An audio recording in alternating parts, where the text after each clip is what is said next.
Are we live? We are live, ma'am. Welcome everyone to this webinar today on a very important subject, prophylaxis and management of endophthalmitis. And we have a galaxy of speakers as well as panelists with us today. And we would be introducing the panel and the speakers who actually are so well known that they need no introduction. Uh,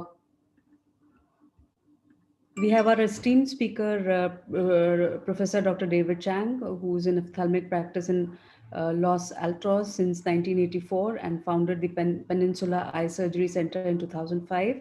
He has received several of the international awards, which includes the highest award in cataract surgery by American Academy of Ophthalmology, Kelman Medal Lecture, and awards from many international cataract and refractive surgery societies.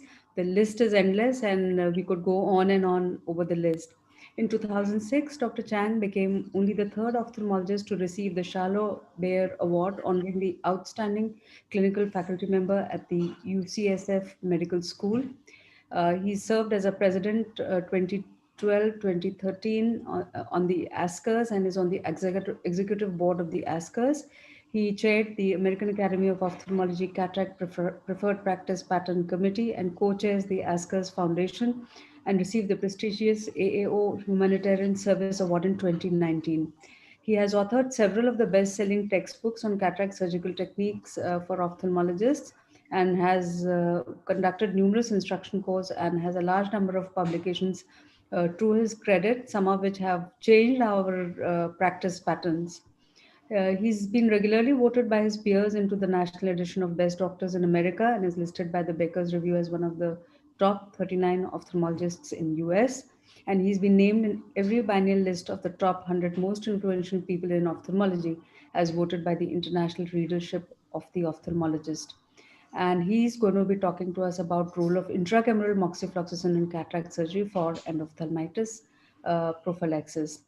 I request Dr. Rajesh to Uh, introduce the yeah, next. a very good morning to all of you. It gives me great pleasure to introduce Dr. Savitri Sharma, who is the Director of Lab Services of the network of L.V. Prasad Eye Institute at Hyderabad, Bhubaneswar, Vijayawada, and Visakhapatnam.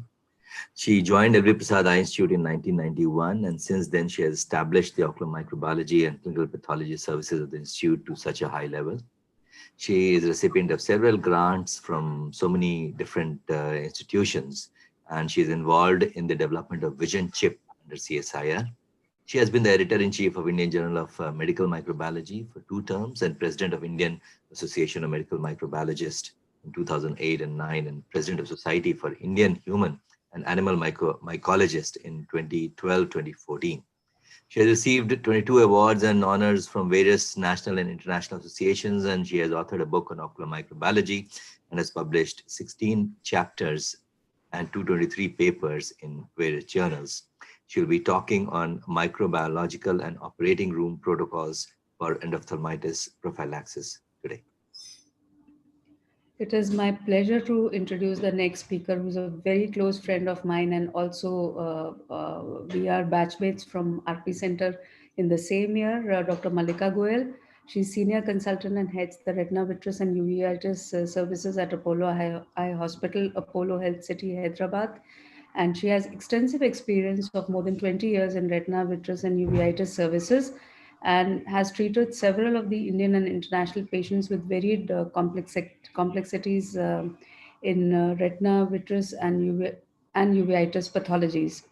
In recognition of her contribution, she has received numerous awards from national and international societies, and she's been the key person and has been member of task force of various committees which have come out on the guidelines related to her subject from the All India Ophthalmological Society. She's going to be talking about management of endophthalmitis.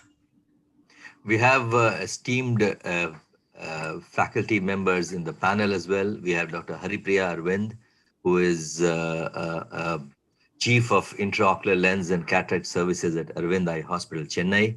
She did her post-graduation at Arvind Eye Hospital and then started her career as pediatric ophthalmologist. And then she completed a research fellowship at Kellogg Eye Center, Michigan, USA. And then she has been heading the cataract and IOL services in various at the Arvind Eye Hospital. She also oversees the paramedical training at the hospital, and she's involved in camp activities. And she herself has been quite actively involved in various research papers, which also includes the role of intracameral moxifloxacin. So she really, and is an esteemed panelist whose comments and whose opinions will be really very significant. It is my pleasure and privilege to introduce Dr. Arup Chakravarti, who's currently the editor proceedings of the All India Ophthalmological Society and passed out from Jipmer Pondicherry in 1990. He's been at various centers in US and all the other continents as well as an observer. He's observed a lot of surgeons from US and was elected as the vice president of Kerala Society of Ophthalmic Surgeons in November 2019. He's a recipient of numerous national awards and international awards, which includes the Achievement Award by the American Academy of Ophthalmology in 2011 and Achievement Award by the Asia Pacific Academy of Ophthalmology in 2013. And he's also elected as member of International Intraocular Implant Club in 2011. It's my great pleasure to introduce another panelist, and that is Dr. Chitra Ramamurthy, who is the chairman of ARC AIOS and also the medical director, the Eye Foundation Coimbatore. And she has been trained as a cataract and refractive surgeon. She has been actively involved in so many procedures related to this. She heads the glaucoma department as well at the Eye Foundation. She has been consistently participating in various instruction courses at the national and international level, at ASCRS, at APAO, APSCRS, ESCRS, and AIOS. She has also various papers to her credit in cataract and refractive surgery section. And she also had the opportunity to conduct the TNOA State Conference as Scientific Committee Chairperson. She is recipient of various awards, which includes the Ravi Kumar Reddy Oration Award, P.R. Mandal Oration Award, Sundareshwaran Endowment Oration Award, and Dr. Om Prakash Gold Medal 2016. And it's great pleasure to have her in this webinar. And of course, my co-moderator, Dr. Rajesh Sinha, who is the treasurer of All India Ophthalmological Society and professor at RP Center for Ophthalmic Sciences, New Delhi. And he has more than 325 publications, 450 paper presentations, and more than 70 chapters in various textbooks. He has been investigator in 3 international multicentric FDA trials and many national trials. And he's a reviewer for many international journals. So now we would move to the talk by Dr. David Chan, which everybody is awaiting. And pleasure to have you, David, here. And I would now request you to please give your talk.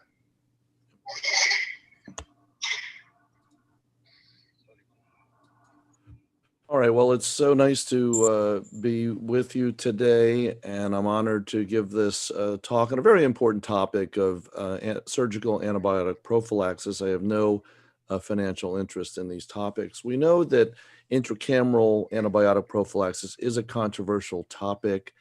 Those criticizing this will point to some of the risks, mixing error, inducing bacterial resistance. How long does the drug really stay in the anterior chamber, and is the cost justified? And we had an interesting counterpoint, a letter to the editor from Bascom Palmer, and then our response along with the Aravind co-authors of our paper on intracameral moxi, and then Dr. Harapriya, who I'm so pleased is on as a panelist. We have done reviews on this recently, if you want kind of an update. If we look at the practice patterns in the United States, the last time we did a large survey from ASCRS, we found that intracameral antibiotics went way up compared to 2007. Majority of this was direct injection. Most people now do not put it in the bottle any longer. And this was a large a number of ASCRS international respondents. And we can see it's about a third divided between moxi, vancomycin, and cefuroxime. If you looked back in 2014, just at Americans, though, more than half were using vancomycin, and that was the most popular by far. The concern with vancomycin in the past was, will we ruin the efficacy of this important last line of defense by getting drug resistance? But here are two papers explaining why that is quite remote, because of the fact that we really don't have much bacterial load in the anterior chamber to induce resistance. And actually, the best human pharmacokinetic data is probably this study from Liverpool, published in 2007, in which they followed and actually went back and withdrew aqueous from patients that received 0.1 ml of vancomycin at the end of the case, and showed that it exceeded the MIC for at least a day and a half. So it took much longer to clear than you would have predicted from rabbit eyes. But of course, all of the use of vancomycin has dropped precipitously after HORV, hemorrhagic occlusive retinal vasculitis, became known to us. This was the initial report of only 6 patients. And after that, I co-chaired a panel with the American Society of Retina Specialists, where we really sought to study just how often this occurred and what it was due to, and whether it was really vancomycin, given that that was our leading intracranial antibiotic in the United States at the time. So this was our paper in which we found and published 36 eyes that the retina specialists all agreed were HORV. 13 were bilateral, and every single one of these eyes received vancomycin intraocular in one way, shape, or form. There was actually 9 additional eyes, which would have brought us to 45 that were likely HORV, but because we didn't have good photographs, we couldn't be absolutely sure of the diagnosis, so they were not included. But this, unfortunately, is a delayed onset. So often the second eye is already done before the first eye manifests this, and it's due to intraocular vancomycin. The second eye onset is earlier and it's more severe, consistent with a hypersensitivity. And if they got a second dose because of feared endophthalmitis, it had the worst prognosis. So you can see here the right eye was done first, and then the left eye was operated on second. And so there was a much stronger reaction in terms of occlusive peripheral vasculitis. The outcomes were very poor in these groups. Only 17% regained reasonable vision. More than half went on to develop neovascular glaucoma. And I mentioned that some of the eyes, because the suspicion was endophthalmitis, actually got an intravitreal vancomycin dose, and they did terribly. 5 out of 7 were NLP. So we concluded that this was an immune reaction that fit what's called a type 3 hypersensitivity, because it's a delayed onset, it affects the veins. And there is actually precedent for a type 3 hypersensitivity to vancomycin systemically. It's called leukocytoclastic vasculitis. And the problem is then it's a delayed onset, so the second eye gets it before it's diagnosed. And this is not something we can test for in advance. So the most recent Academy PPP basically discouraged the use of vancomycin because of this blinding complication. And furthermore, the US FDA, in reporting a bilateral case, this is when moxi and vancomycin were injected transzonular, they again strongly discouraged this. And from a medical legal standpoint, this sort of makes it untenable now, most of us believe, to use vancomycin. We still only have the one landmark randomized trial from ESCRS in which they compared intracameral cefuroxime with or without a topical fluoroquinolone. And this study result has been borne out in multiple large national retrospective studies over the years, showing the efficacy of cefuroxime intracameral. This, of course, really is the only good evidence that any type of antibiotic prophylaxis works, because things like topical antibiotics, again, the evidence is weaker. Certainly povidone, iodine, the evidence is strong. But ESCRS, based on their randomized control trial, really came out with a strong recommendation to, in this case, use intracameral cefuroxime, which is available in many European countries through the French pharmaceutical TEA. And from that, we know it's got a very impressive safety record. The Cochrane database looks at quality of literature, and not surprisingly, again, they cited the one randomized controlled trial. But they really came up with the proper conclusion, which is this is something that's rare. So to really do a randomized trial, you would need an incredibly large study that was very costly and probably impractical. And so really this is a situation where we have to rely on other forms of evidence to make the best decision about prophylaxis. This is a very important editorial by John Javitt in Ophthalmology. And he also talked about the difficulty of a randomized trial. Would it be ethical not to treat some people? It would have to be so large and so expensive that would that make the resulting FDA-approved product too expensive to use? And wasn't there already enough preponderance of evidence?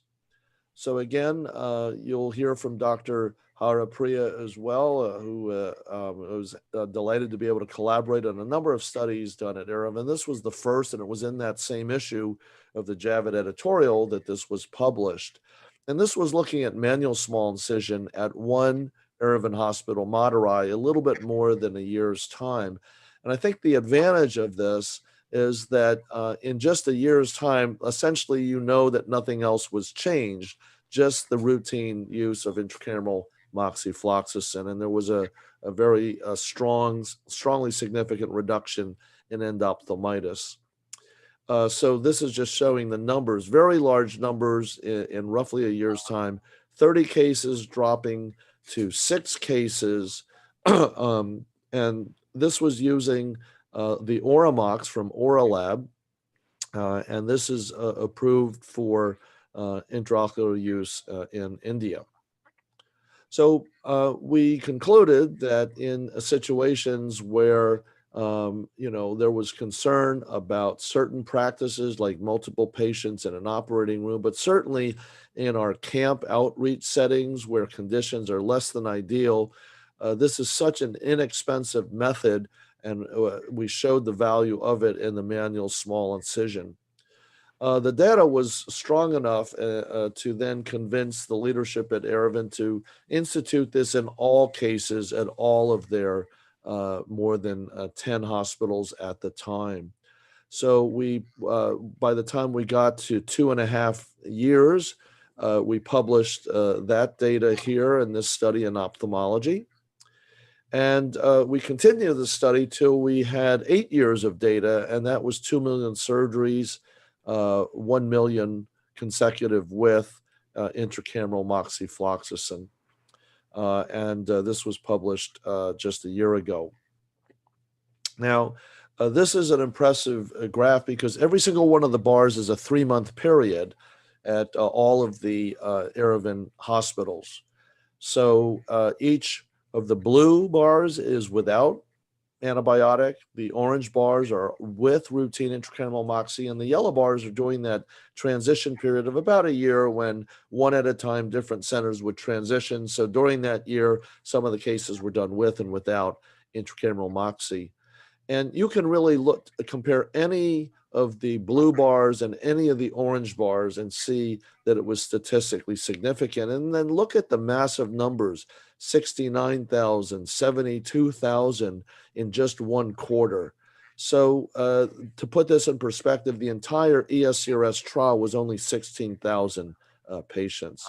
And so this gave us the 2 million. With the rate dropping from 7 per 10,000 down to 2 per 10,000, and this was out over an 8-year period. So if we look at these 2 million cases, again, this is without 7 per 10,000 dropping to 2 per 10,000. Now, what's amazing is that in the United States, our rate is 4 per 10,000, and this is good data because we can pull it from the Academy's IRIS registry.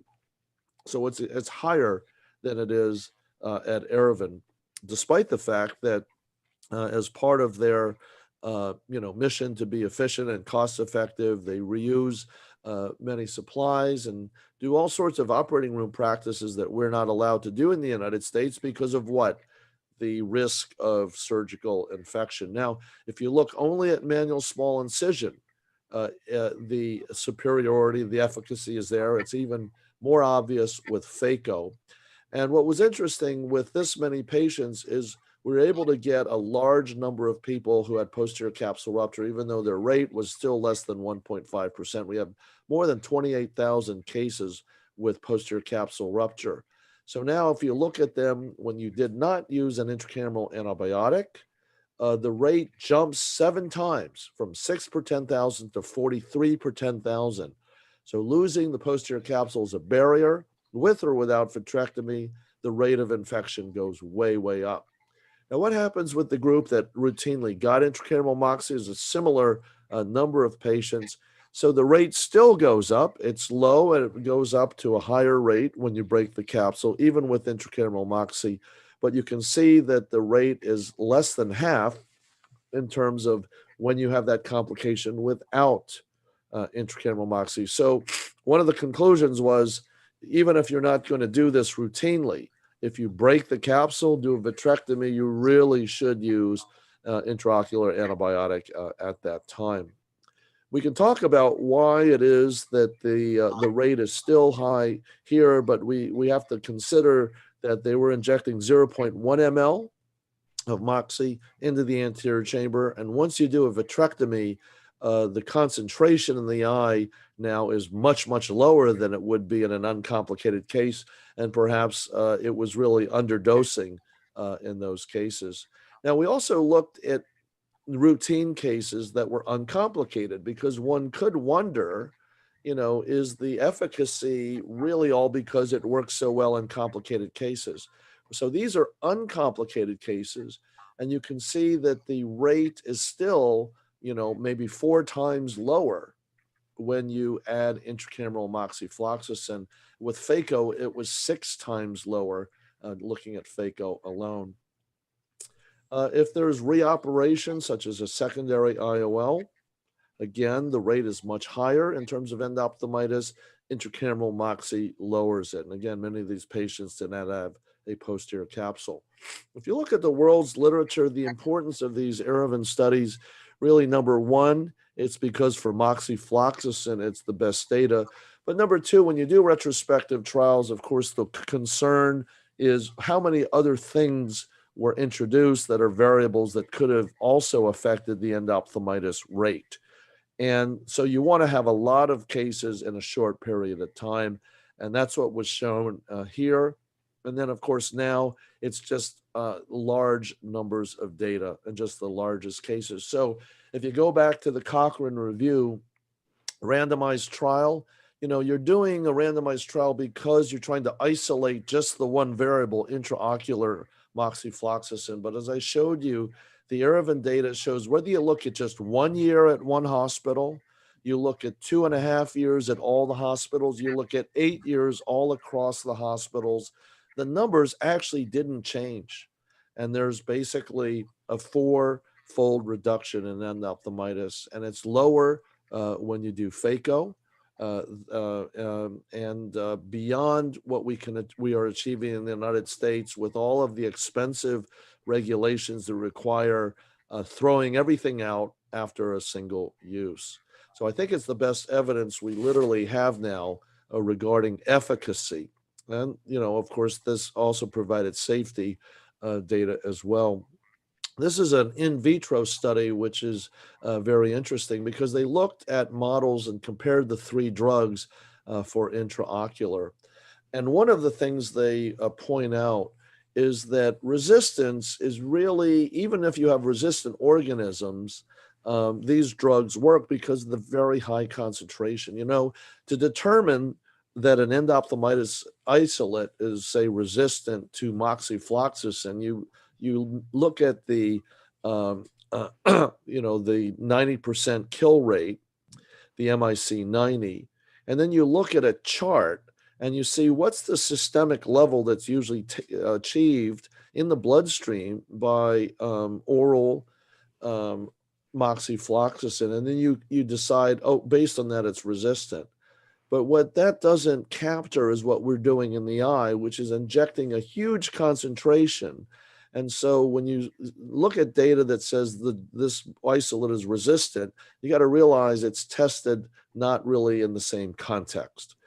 So they concluded that Moxi and Vanco were among the best. Now, if you look at this study at Erevan, without intracameral Moxi, there were 43 coagulase negative staff, and less than 2/3 were sensitive to Moxi. So more than 1/3 were resistant to Moxi.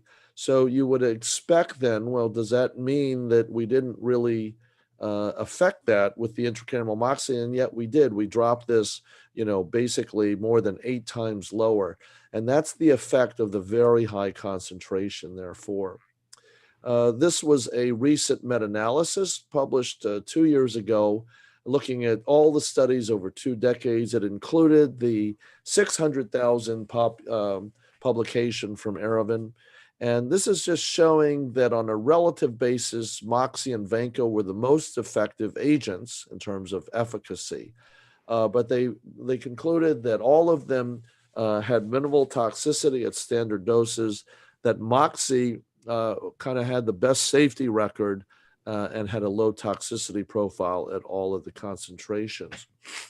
There was one randomized control trial that was published from Brazil that showed efficacy with moxifloxacin. This was a little special, though. This was looking at residents at 3 hospitals, and we know residents break the capsules. So that's why in a small number of patients with probably a very high complication rate, they were able to show in a RCT that Moxi was more effective. But you can see that without Moxi, their rate of infection was extremely high. It's almost 40 per 10,000.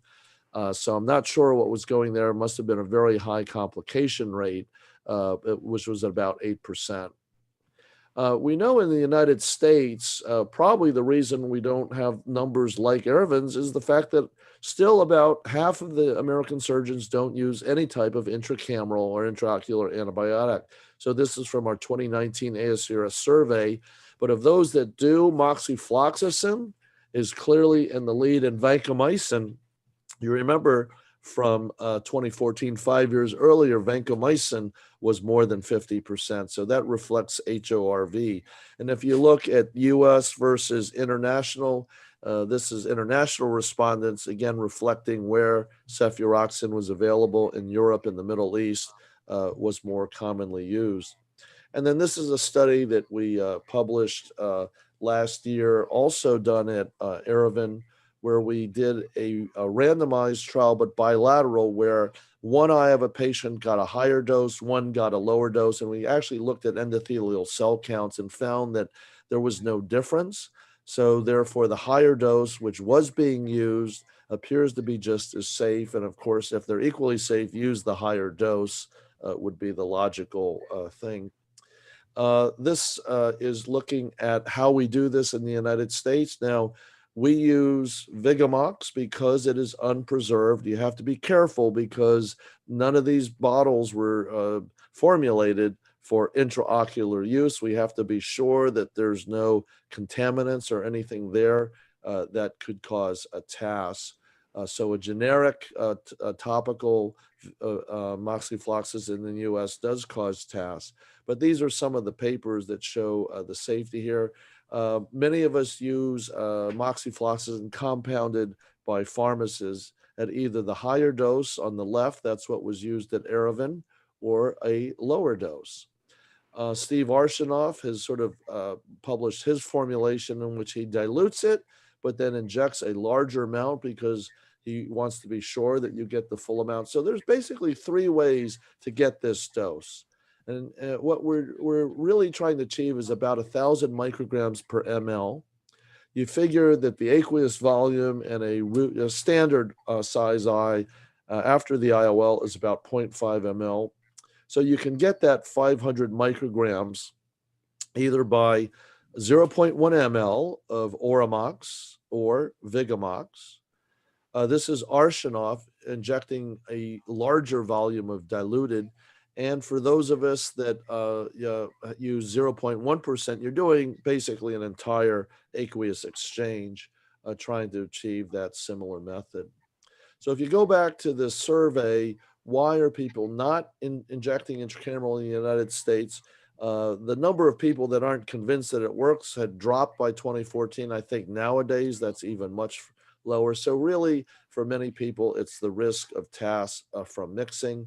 Again, from this survey, 85% said they would use an intracameral antibiotic if it was available at a reasonable cost. I think that number would be much higher now. I just will just make one comment. We did a survey of cataract surgeons' attitudes towards OR waste that was just published this year, and my editorial is in this month's issue of Ophthalmology on waste in cataract surgery, where the overwhelming majority of people felt that trash was excessive. We ought to reuse more things. 10 times as many surgeons preferred a reusable instrument than a disposable if of equal cost, and really asking for more discretion to reuse things being left to the surgeon. This was certain supply items that people were either currently or willing to reuse, blades and retractors. And it was interesting that many were willing to or already were not using a full body drape, not having the patient change. Not as many were willing, however, to not change gloves or gowns in between cases. And Dr. Harapriya has done a study due to COVID requiring certain changes at the Aravind. And this is again across their system, where the patients now are being changed into gowns. Only one patient at a time was in the OR, and the surgeon and the staff were changing their gloves.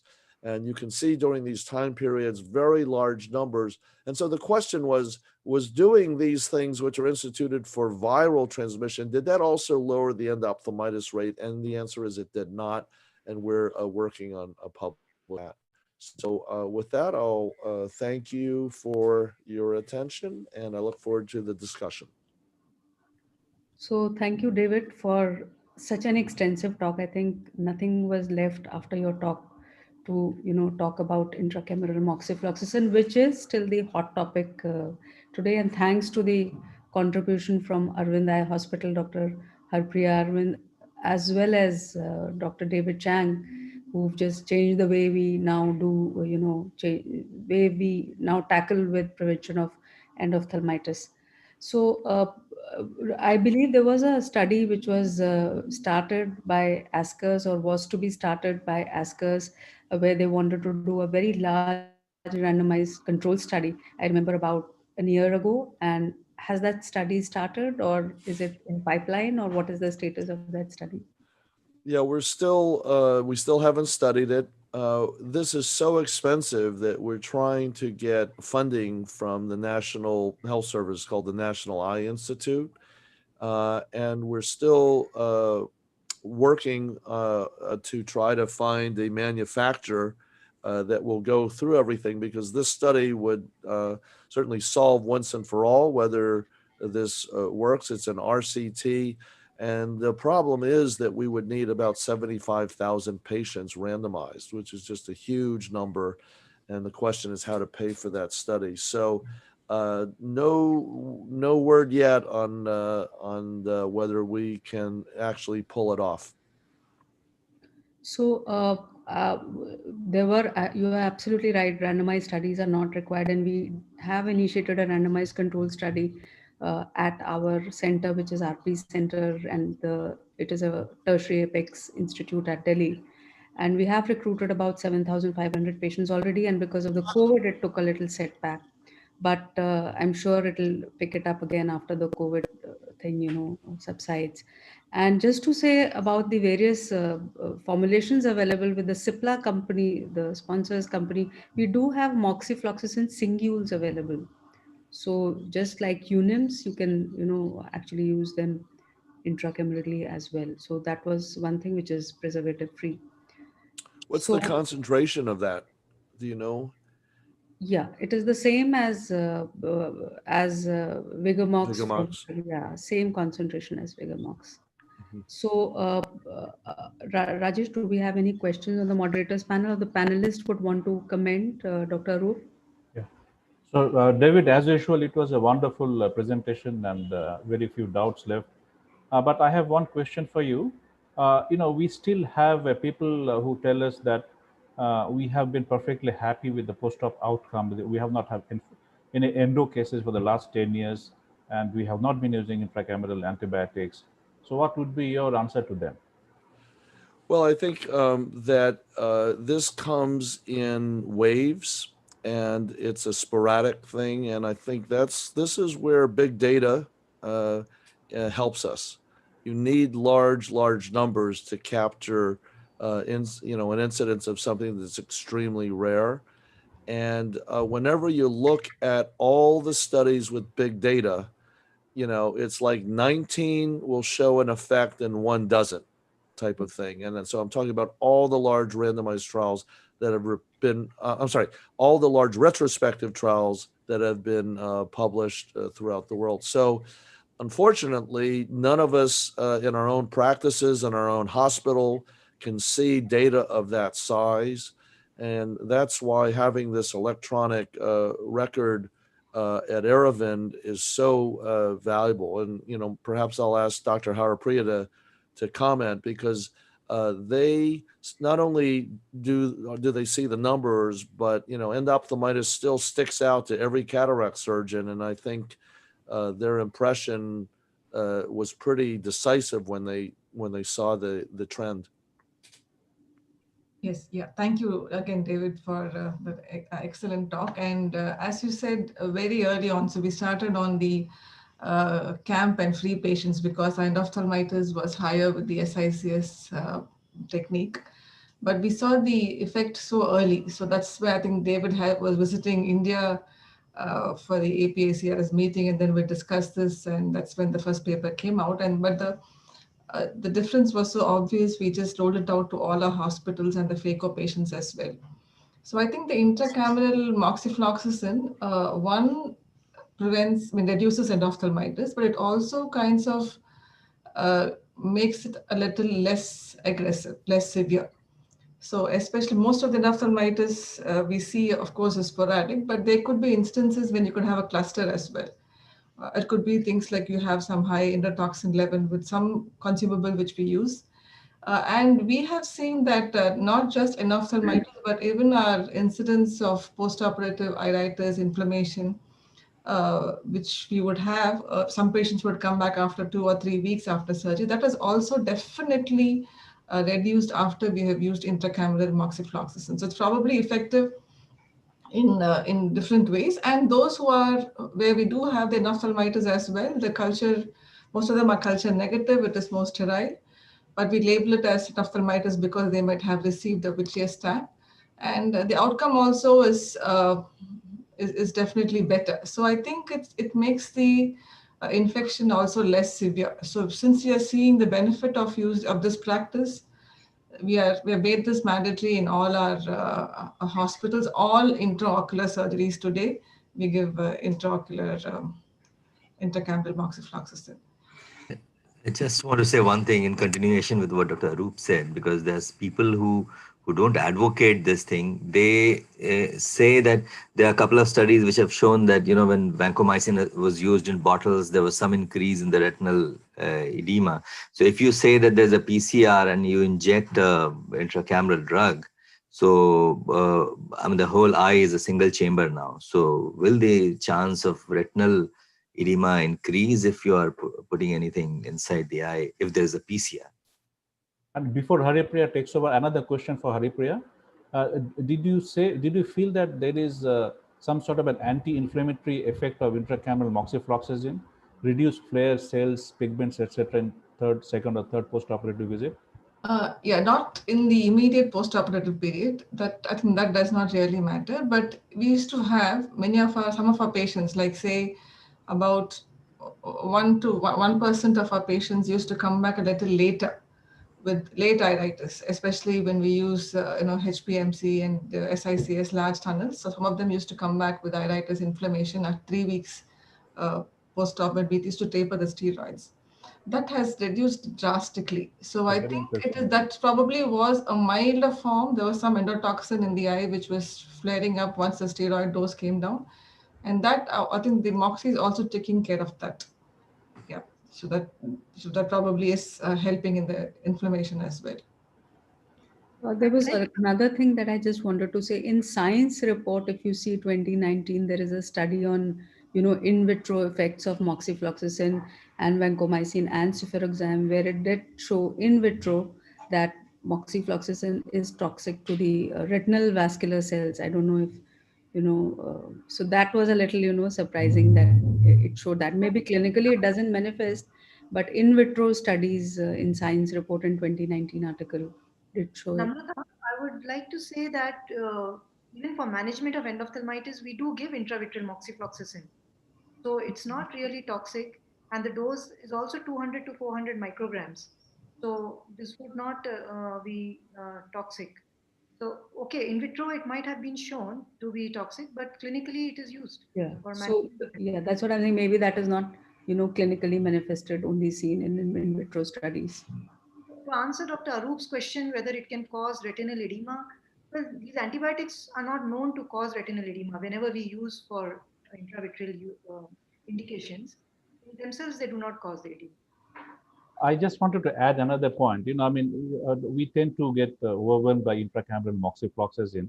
At the same time, we must not disregard the existing, the practices, the sterile precautions. I think Dr. Savitri Sharma is going to cover all those areas.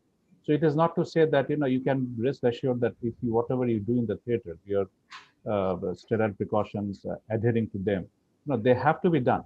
In addition to that, you have to use intracameral moxifloxacin. Just as an anecdote, David, we started our new theater about a year back, and I was not using intracameral moxifloxacin all these years, in spite of all the evidence and whatever, because of the reason I mentioned earlier. So we decided that now it's a new setup. Should we bring this in? We sort of decided not to bring it in because we didn't want to change anything that was happening earlier. So this is where I stand today. How about you, Chitra? Are you using intracameral moxiflox for all cases or only for complicated cases?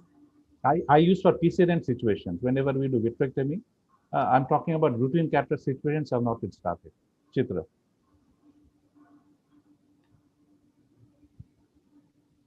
We do the same, if I can just say before Chitra. Chitra? We have a list. Can you hear me? Yes, ma'am. Yes, ma'am. Yeah. We have a list of high-risk situations in the OR, and our surgeons go by that list, and only then they give. Not for all patients.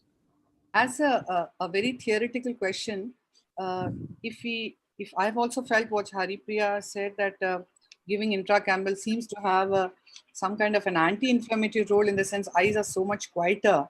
Of course, it's a number of features involved, the kind of surgical skill which we have now and the parameters which you use. But if you've had a PCR, would you wonder increasing the dosage of moxifloxacin primarily, or would you even think of giving a repeat intracameral if there is a mild inflammation after a vitrectomy? Does it make sense to go further thinking like that? Yeah, so I think it does make sense, but we haven't yet. So a few surgeons do it, but I think we need to probably understand more completely as to what would be the right dosing if we have vitreous loss versus without vitreous loss.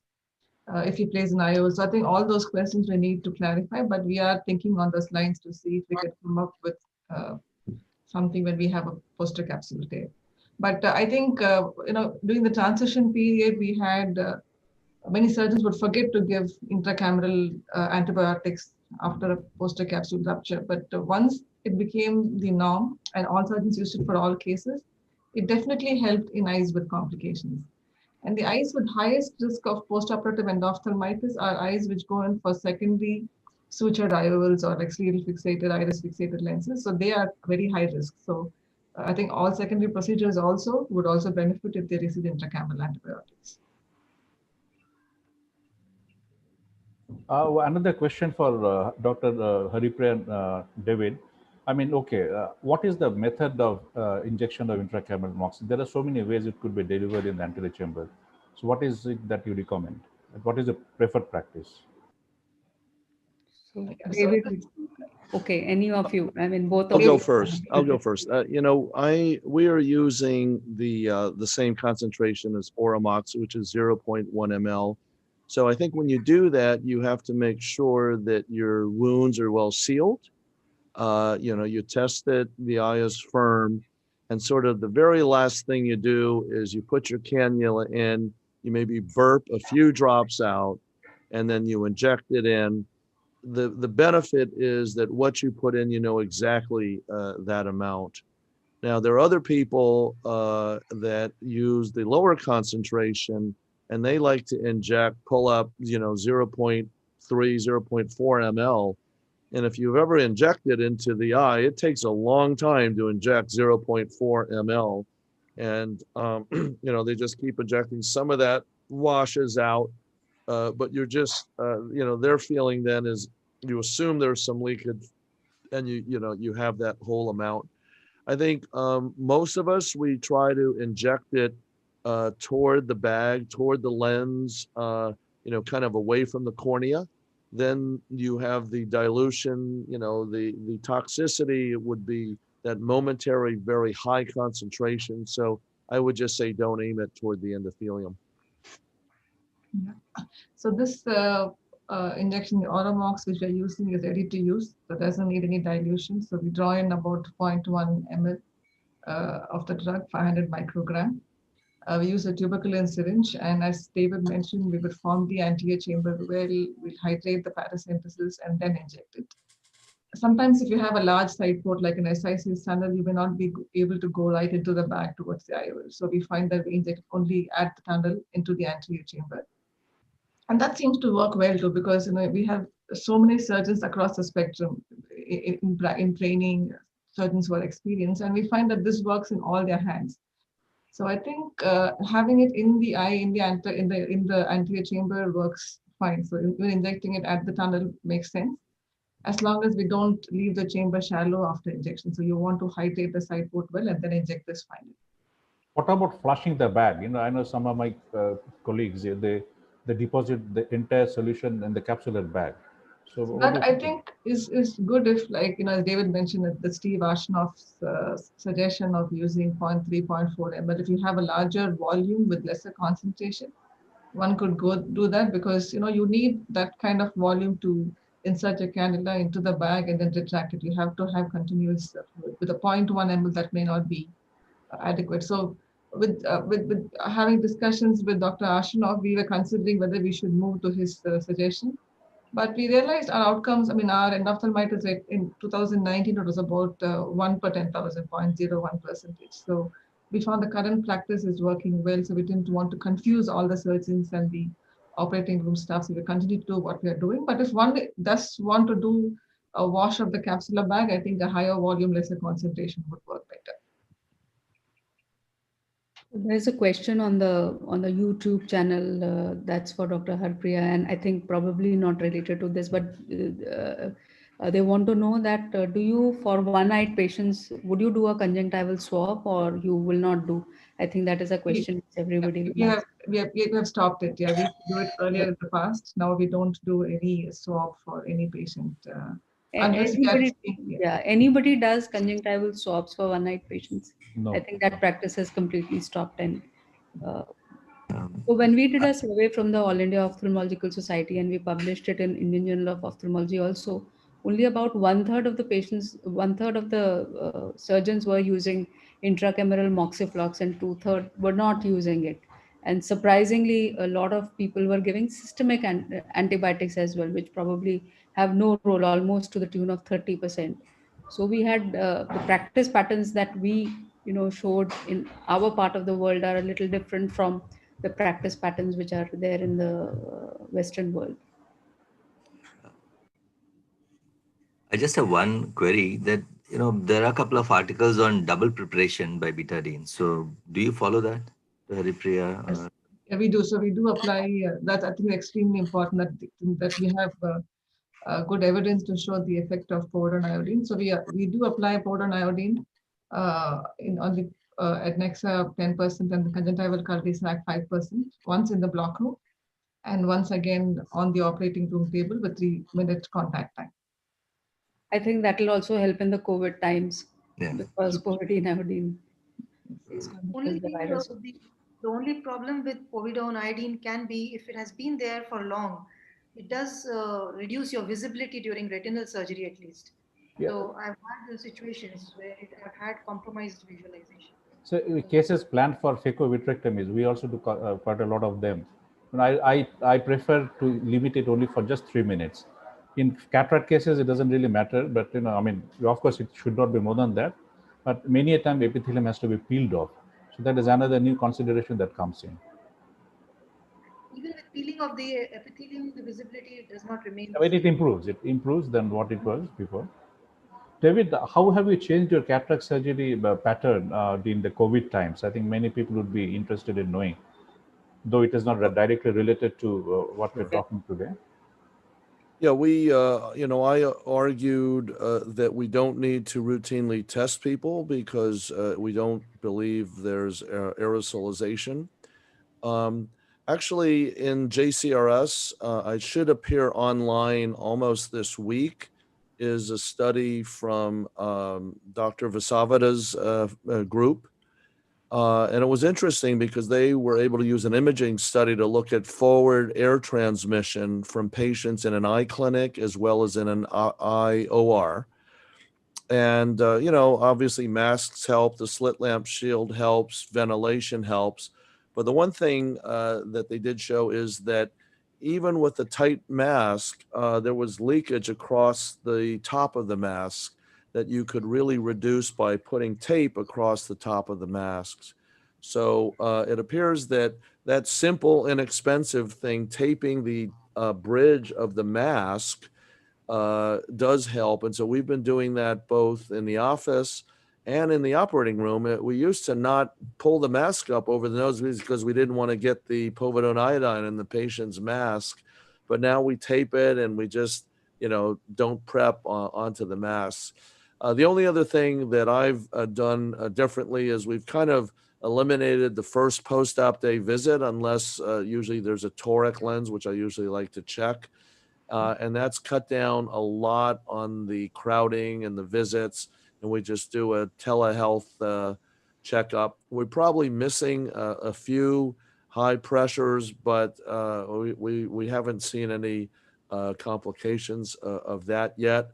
We're trying a few, I'm certainly doing a few patients same day sequential, immediately sequential.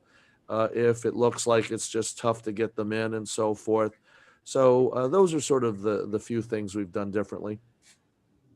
As regards mask, what we have noticed is initially I was using the taping, but now we use a half-piece face respirator in it from 3M, which looks like a gas mask with a P100 changeable cartridges, which last for about 30 hours. So that gives absolute air tightness and there is no fogging. So I'm very sure that I'm not breathing in any of the air that is exhaled by the patient. So that is only for the operation theater. Outside, of course, it is the N95 mask. Yeah. But I think this is important for your waiting room, for everything. There's so many patients passing through there. And of course, we all require a mask. But putting that tape across, the other benefit is the patient isn't pulling their mask down all the time while they're talking. And then the other is they're not breathing on your hand and your lenses, which you're holding up, and they don't fog up. So it's something that's very simple. And as I said, these imaging studies that were done at Dr. Vasavada's group were very convincing. There's one question for you, Dr. Harpriya. Do you autoclave the Auromax bottles? Somebody is asking. We don't have to, but we do autoclave the Auromax bottles because we use the bottles for more than one patient. So it comes as 1 ml vial and we inject about 0.1 ml each patient. So we draw it in the sterile, the scrub nurse would draw the drugs, so we have it on the table. So we do autoclave them, yes. Okay. But you don't have to, it comes in a sterile pouch. And will it replace the preoperative antibiotics? I mean, how often are we all still giving preoperative antibiotics, and whether it is at day 3 or at day 1 or on the day of the surgery? So Harpriya, what is the practice at Arvind? Yeah, so we actually David haven't changed our topical antibiotic regime. So we give ofloxacin 1 day prior and 15 days after surgery, and we continue to doing it because many of our patients, some of them would have some infection of the ocular nexa, they may have some MGDs or mebomytis. So we just want to use this as prophylaxis as well. And this one bottle which they buy, they will continue to use it twice a day for about 10 to 15 days after surgery. How about you, David? So I, in the past year, have stopped using antibiotic, and it's mostly based on a study from the Northern California Kaiser Group. This is, again, a large system of clinics that they standardize this. And this is retrospective data, but they found that adding topical made no difference. So again, it's purely anecdotal if I was to do it, but this was, again, sort of a big data approach. So based on that, I just do the intracameral moxifloxacin. Is it likely to have any medical legal implications not using pre-op antibiotics, though we know it is not really necessary? Well, I would argue that, you have to look at the literature. So I think that this Kaiser study that's been published, Shorstein is the lead author, is really that, and the PPP, which says that the evidence is really basically for intracameral. There is no evidence that topical does anything. So I think as long as you're doing that, I do think you should do one, or you should do at least one. And but so far, I think we're going to be. I think it's very defensible. Chitra, how about you? What is the practice at Eye Foundation? Yeah, we routinely use intracameral moxiflox for our patients for easily over 5 years. We've been using it, and we are completely convinced that that's the only way to go. And as far as the topical antibiotics is concerned, we do give, actually we start them 2 to 3 days before, as and when they come for the surgery, and continue it for a week post-op. Although we are truly not convinced, but as Haripriya says, that there is some kind of a borderline lid inflammation or mebomytis in these eyes, so it should have a protective role. So Dr. Savitri Sharma, ma'am, what is the practice at LVPI? We don't use preoperative antibiotics. Okay, so less and less people are using preoperative antibiotics. Again, we continue to use. Rajesh, would you like to tell about the RP center practice? Yeah, we do use preoperative antibiotics. We start 3 days before. I mean, that's how it works. Like the patient comes to the OPD and then he's posted in the OT. So the gap between OPD and OT is like that. You start it on that day, second day, and then third day is the OT. So it's probably 2 days before the surgery we start, and we continue for 2 weeks or 3 weeks, depending upon the patient. So Harpriya, Can I ask a question to Haripriya? Yes, ma'am. Yeah, actually, did you say that you autoclave the Yes, moxifloxacin? Yes, we do. But autoclaving is supposed to, I think antibiotics are heat labile. No, we gas sterilize them. So we sterilize them. Oh, you gas sterilize, but you said autoclave. Yeah. I'm sorry, it's gas. Gas So we sterilize. EPO them. Yeah.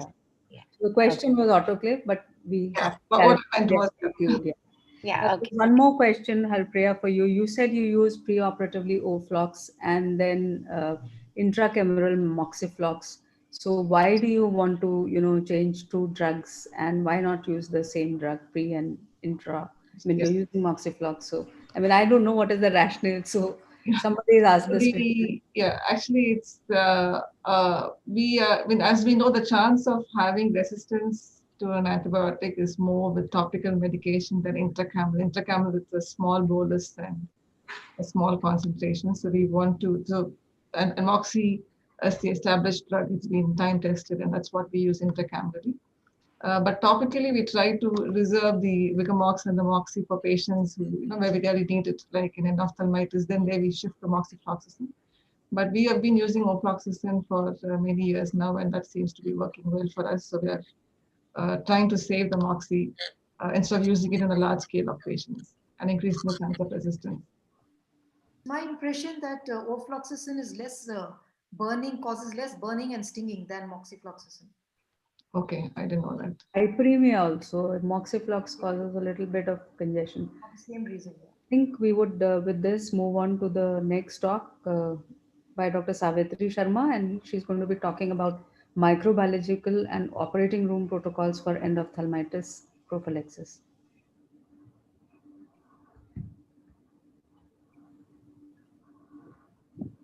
Good morning, everybody, again. I thank AIOS and CIPLA for this opportunity. CIPLA relationship I have since long. They had sponsored a webinar way back when webinars were not so common, and that was first for me. And interestingly, the topic was also similar.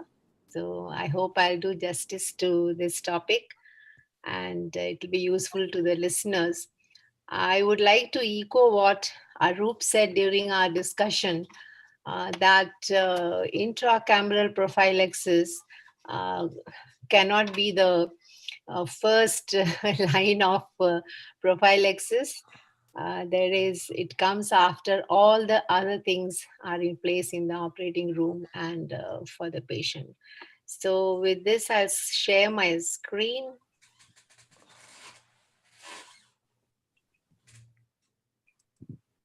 Is that visible? Yes, ma'am. Yes, ma'am. All right. So my topic is microbiological and operating room protocols. Everything has to be in place, and only then the talk about intracameral prophylaxis. I have no financial disclosures to make. Acute cataract surgery endophthalmitis is what we are talking about. There is no doubt is a very, very devastating condition, and the visual outcomes are often poor, so we are all worried about it. And it remains really, the prophylaxis remains a global imperative because of the increase in numbers. And despite the advances in surgical techniques, the incidence is not zero. It remains 0.01, maybe 0.001 it'll become, but it's unlikely to be zero. From 10% in 19th century that it has come down to 0.01 is quite an achievement for us. And all that is attributed to aseptic surgical protocols. Perioperative povidone iodine is the biggest thing that we can hang on to and forever. Isolation of eyelids and eyelashes, proper draping, topical perioperative antibiotics we just talked about. It may be doubtful, but we are not confident enough to give it up. And now, of course, the intracameral antibiotics is what we have come to. But incidence of surgical infection doesn't depend only on one thing. It is multifactorial. As you can see here, everything matters. And it is a human element which matters the most, because people can make mistakes. For the benefit of general ophthalmologists, I came to know that more than 500 people have logged in. So I am sure the information will be useful to some, that when you build a new OR, have it on upper floors, not facing busy roads, and avoid human traffic. The kind of walls, floors, doors that you make should have minimum joints, and all electrical fittings should be inside. Color should be such that dirt can be seen easily. And I give emphasis on reducing ledges and gaps. Ledges are on the wall. It should be the corner should be smooth and not have a niche there for the dirt to settle, which will invite insects. And nowadays, we have very good companies which come to our rescue for building good ORs, and that controls everything: temperature, humidity, noise, and ventilation. A few words about ventilation. Ordinary air conditioners, split air conditioners may be better than window, but normally they are not useful, and people would like to have filters in their ORs to downgrading from 10 micrometer size, pore size to 5, and then ultimately to HEPA filters, which is high efficiency particle arrestor filters of 0.3 micron size, which filters out most of the fungi and bacteria.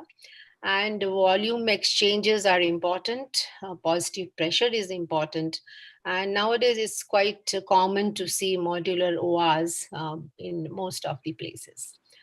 Formalin, if at all some people are using, is actually not recommended because of its being a potential carcinogen, and the smell just gives a false security. It's not really required.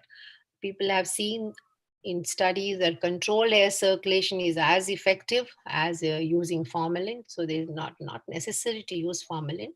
And the usual way the filtered air that comes is from the ceiling, and from the lower down of the wall it goes out. So inlet and outlet of these HEPA filters is what I'm trying to show here. But places where we have secondary centers and we do not have HEPA filters there, but there is an option of having a overhanging HEPA filter, which is, I think, 4 into 2 feet in dimensions, and that can be hung just above the head of the patient, and that can give a flow of a laminar flow of filtered air. When we go to the protocols in the OR, we did talk about the mask. There is no doubt that all parts of the OR, actually I'm trying to show that even in the CSSD where you are just sealing packages and cutting packages, you need to have mask and cap at all time, and it is not optional at all. We did talk about the pre-op preparation and the beauty and benefits of betaine. We do not use 10%. I think that was mentioned, though it is recommended. We make do with the 5% betaine, applying it repeatedly, and it is, of course, it is put inside the conjunctiva. Training is very, very important, especially institutions where we have a flow of turnover of people. It's very important to train constantly. And even the older staff, I have seen that very senior nurses, they become very lax about what they do, take it for granted. We need to train them as well. And training in surgical scrubbing procedures. There was one time I have purposely put here not Bactolin. One of the constituents which a company was selling was Bactolin. And they were even recommending that for scrubbing. That came to our notice when in our secondary centers we found that the scrub areas were having Bactolin. This is definitely not recommended. It is just like any liquid soap. What we need and recommend is 7.5% beta. The percentage is different here. And of course, chlorhexidine. Post-scrubbing, wiping hands, we give good training to people to do that using 2 ends of the cloth for the 2 hands and applying sterilium after wiping, and allowing the sterilium to dry on the hands is very important. Again, gloving is another one which is taken for granted and we think everybody knows it, but it needs to be emphasized and trained. People have to be trained all the time to do it correctly. There are many no's. I think all of us know that a gloved hand or a gown should just, the anterior or the front portion should be completely protected and should never be touched in any way. This may be a little busy slide and everything is not important probably, but after each patient, there is a controversy about this. And I think we differ from Arvind in this, that after each patient, we actually follow the cleaning of the floor and the trash and changing of gown and everything is done. After each patient also, of course, OR tabletop and the instrument stands and other things are optional. What do we use for cleaning? I'm often asked. Sometimes my office will get filled with all kinds of chemicals kept on my table to check. We cannot really check whether a chemical is good or not. Every chemical that comes, it has to be judged by the content that it has. And earlier on, we were using basilocin, which had glutaraldehyde and formaldehyde. But now we have switched over to quaternary ammonium compounds. And this is D125, which may be a little bit more expensive than recently another product came, which is also quaternary ammonium compound. It is P125. So across our campuses, we have shifted to this, which can be used for cleaning as well as for fogging if you like to do. Our environment must constantly be cleaned as much as possible, including the instruments, equipment, and etiquette must be. We do not allow any jewelry, and nails must be trimmed. Everything must be looked at in the OR staff. This is something very important, not to use cardboard boxes. The cardboard is a organic substance and that can invite insects and it has spores inside that. So everything should be replaced with the plastic buckets, plastic tubs, everything plastic is good. And scrub areas should not be forgotten from cleaning. Everything should be cleaned regularly with following a protocol. How to clean instruments may vary from place to place, but it is important to use soft water or RO purified water. And many of the ORs, they do have distillation plants. Distilled water is required for the last cleaning, last soaking, and it is also used for irrigation of different hollow bore instruments. Flushing with the air gun is important to dry the inside of these flushed items and then go for sterilization. Not enough to have a high-tech autoclave. It's very important that we understand the autoclave, how it functions. The staff needs to be trained properly, and bins are not recommended. This is something I learned way back at Aravind. Many of you, even Haripriya was not there, they may not know that Aravind had large number of these bins with pores around it. And when I think it was 1988 or 89, when infection control nurse came from the US and she worked with me. I learned with her how to make a OR protocol. Actually, that was my first protocol that I made with her. And first thing she did, and Dr. Nachiyar was really zapped, that she said all bins to be banned. They need to be thrown out. We do not need bins inside the OR. And Dr. Nachiyar had invested so much money on that. And she was really not very happy that we told her to remove the bins. The packages should be in cloth. Now we know everyone makes packages in double packaging. They do in cloth and not bins. On the packages, there should be name of the package, load number, signature of on the chemical indicator that is put on that. And this should be a normal practice. We have kept in our institute expiry of autoclaved packs as 1 week. So whenever the date should show that 1 week has passed and the pack has still not been used, we normally send it for re-autoclaving. And we need to reject instruments which have debris or something. And we do have I forgot to put a picture. I learned that from Aravind actually, a box with a light inside that with which you can check whether the bottles have any particles inside that can be rejected. It's very important to check that the autoclaves are working. And there can be 2 types of cycles. But what's important, I already mentioned about the chemical indicator, which is just on the package, it will be there with the name, etc. TST strip is another one which we use, which here it is stuck here in the register. There will be a round circle which will change color after autoclaving, and biological indicator. We test our autoclaves every day, the first load will have a biological indicator, which means that there is a filter paper inside this indicator which has organisms, live organisms. That's why it is biological. And the color changes after incubation if the organisms have not died. This is autoclaved along with the other items and then sent to the laboratory. We incubate that, and if it changes color, then autoclaving was not good. It did not happen. It should not change color and remain same after incubation, which means that the organisms have been killed. And this is the kind of incubator which comes from the company. It's 56 degrees centigrade. That's why a normal incubator will not work. We need to have a special incubator for that. And in autoclaves which have a vacuum creation inside them, need to be tested for penetration of the steam at least once a month, and by using what is called Bobby Dick method. This is the thing I have pasted here on the register. So once a month at least we do that to check that the steam is penetrating. Ethylene oxide gas sterilizers are monitored with the help of another biological indicator, not the same.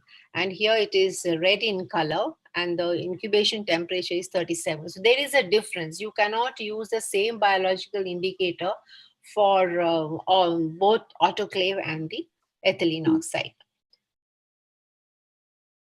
The sterile products need to be stored and transported properly, keeping in mind that they are not exposed to any contamination, and they should be really dry. Much has been learned. It took a long time for Indian hospitals to learn about segregation of biomedical waste. And thanks to, probably the one reason we can thank the COVID pandemic is all the hospitals have become very, very sensitive to this issue now. And then you find that they have learned, and the government agencies which are involved in helping the hospitals to do a proper segregation and disposal of biomedical waste has really improved. So every state is now active, and we must go by the rules and regulations of this particular activity. It is not only, I always tell them, it is not only the duty of the nurse to look at the labels when the surgery is starting on the packages. It is also doctors, especially if a doctor is mindful about that, then the nurse is going to be very careful about that, and always check all the relevant parameters on the labels which are there on the sterile packs.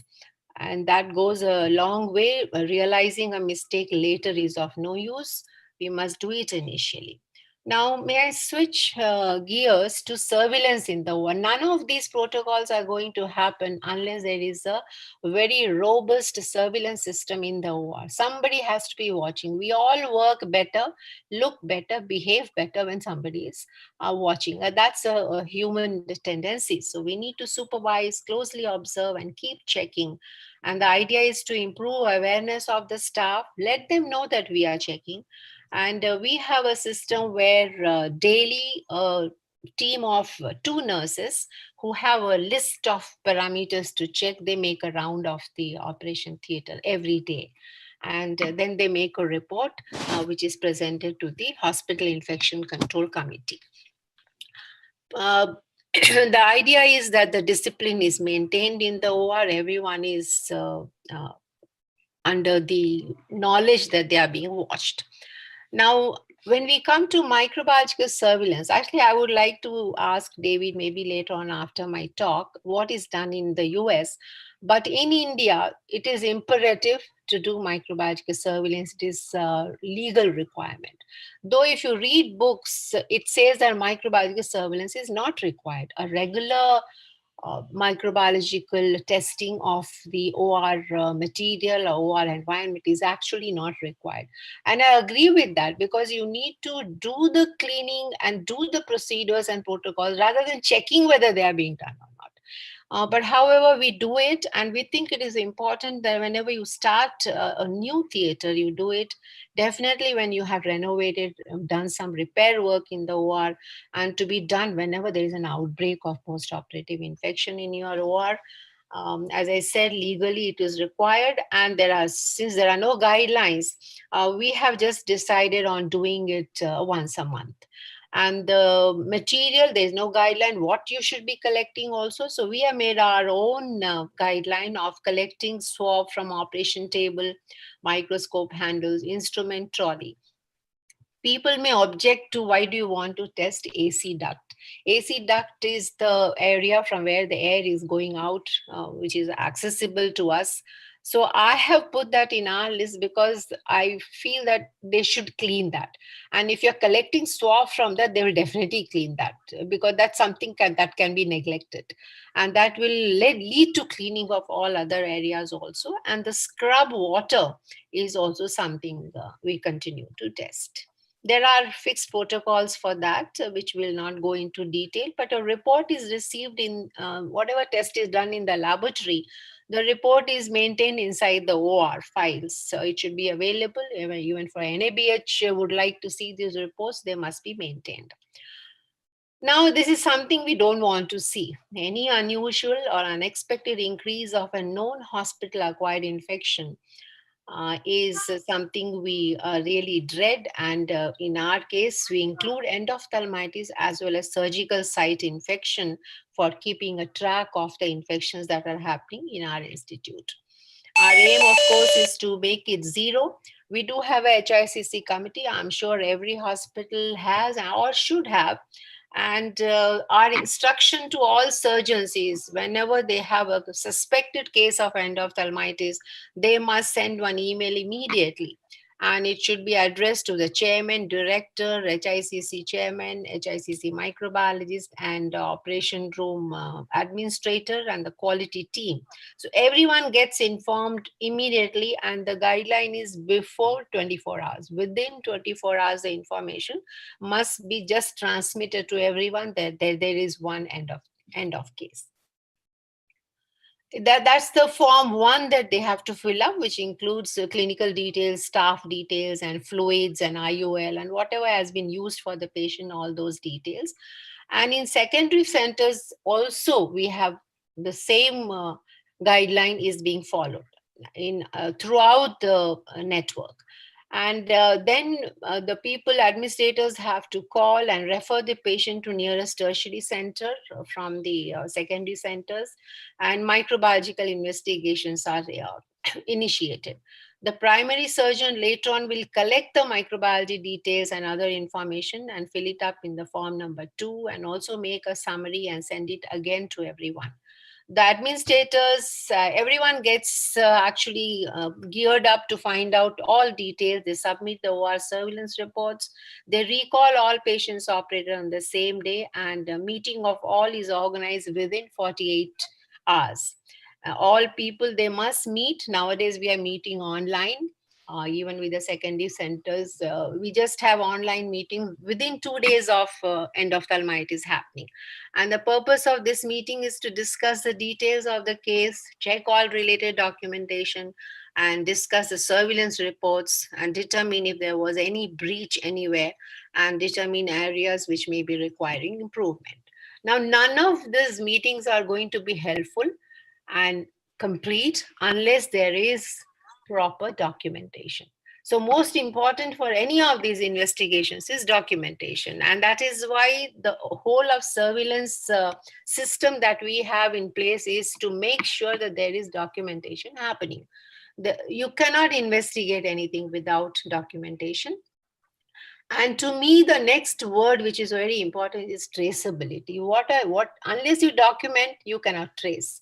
And what are we tracing? We have to trace the name of the patient, age, sex, address, everything. What are we tracing? Source of infection. And why are we tracing? To stop more infections. We know that causes of postoperative infections are close to the eye. Microorganisms in the conjunctival sac, presence of organisms that can be very devastating on the instruments, hands, fluids, etc., or in the OR, or entry through the wound postoperatively. Now, how do we handle these? We are doing everything to handle each of these. So first one is, of course, we are doing cleaning the conjunctiva skin around, then using sterile items to handle the second one, HEPA filters for the third one, and teach hygiene to patient and proper instructions. We are giving antibiotics that we already discussed.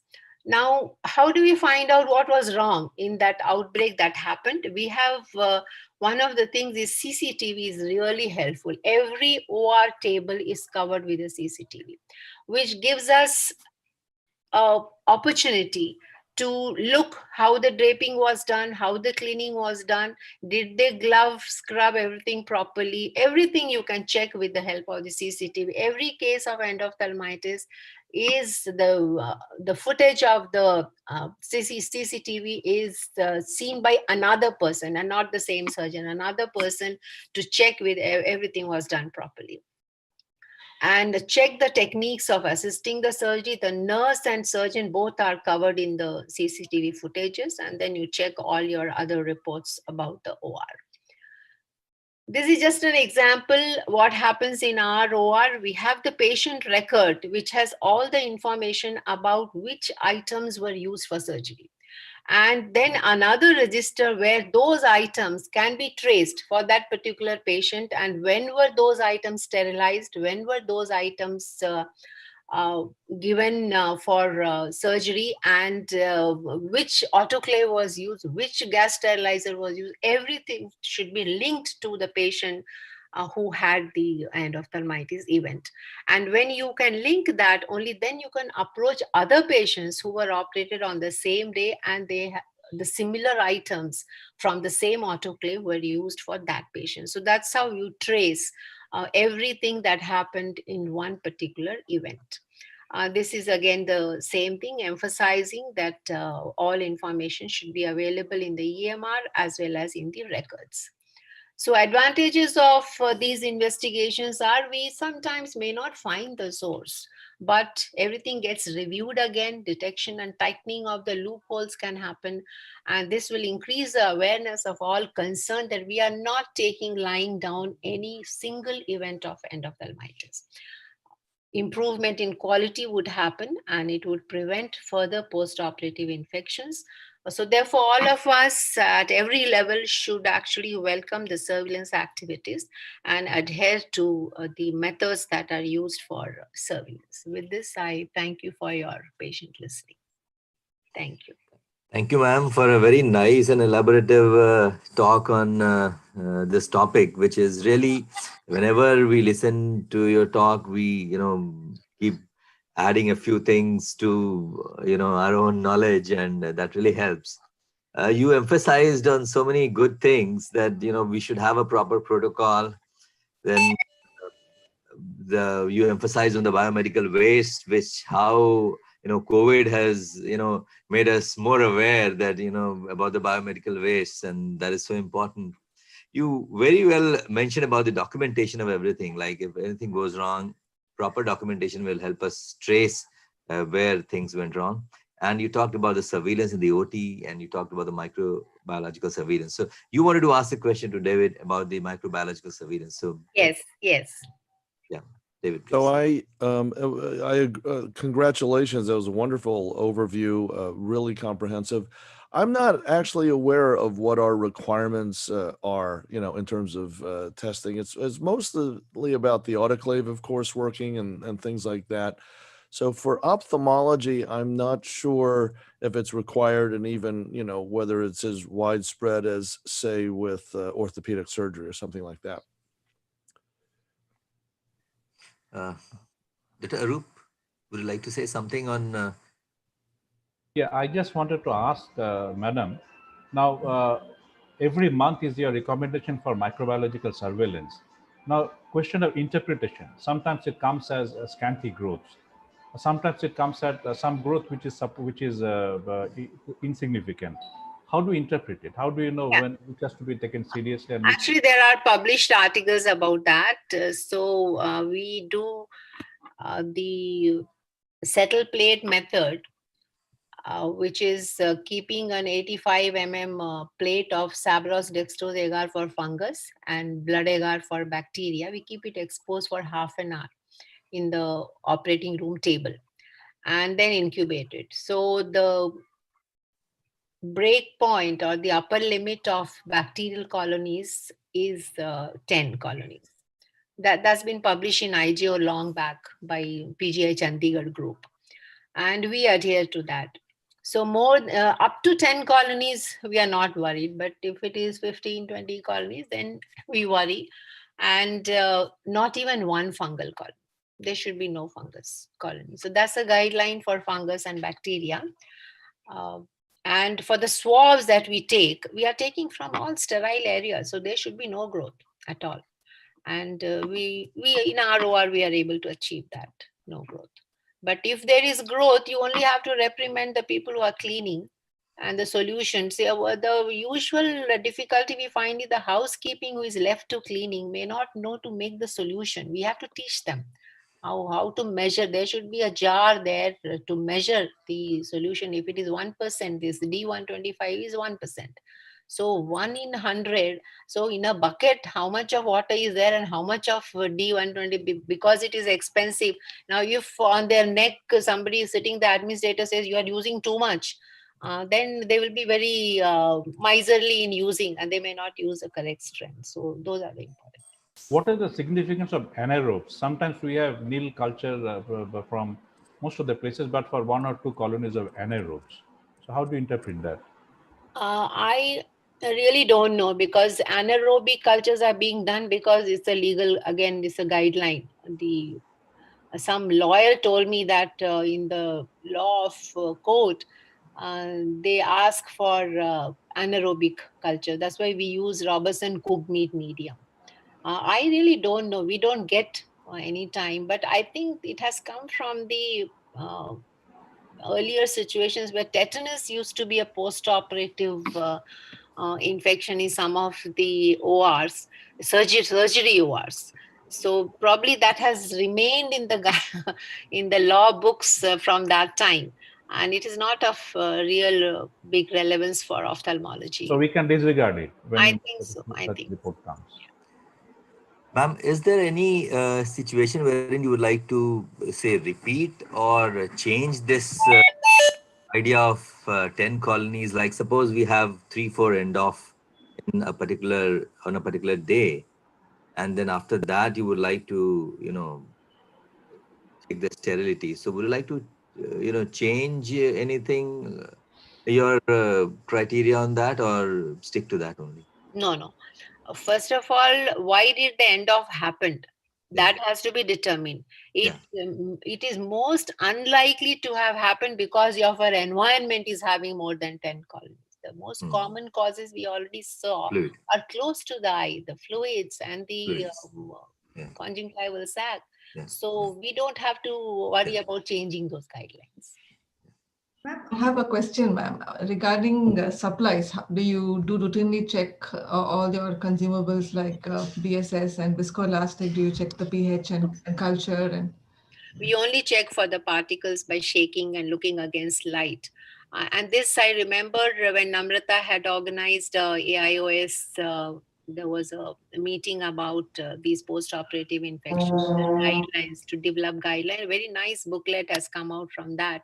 We had agreed that microbiologists should not be burdened with checking the sterility of items which are already supposed to be sterile.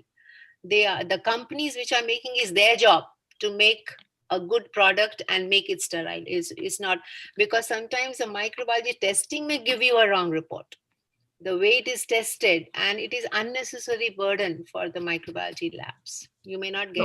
Only concern being it's when it is manufactured, they might have adhered to all the stringent needs, but during transportation, during storage, we know of so many stories of but the microbiology labs are not efficient enough to do that kind of checking.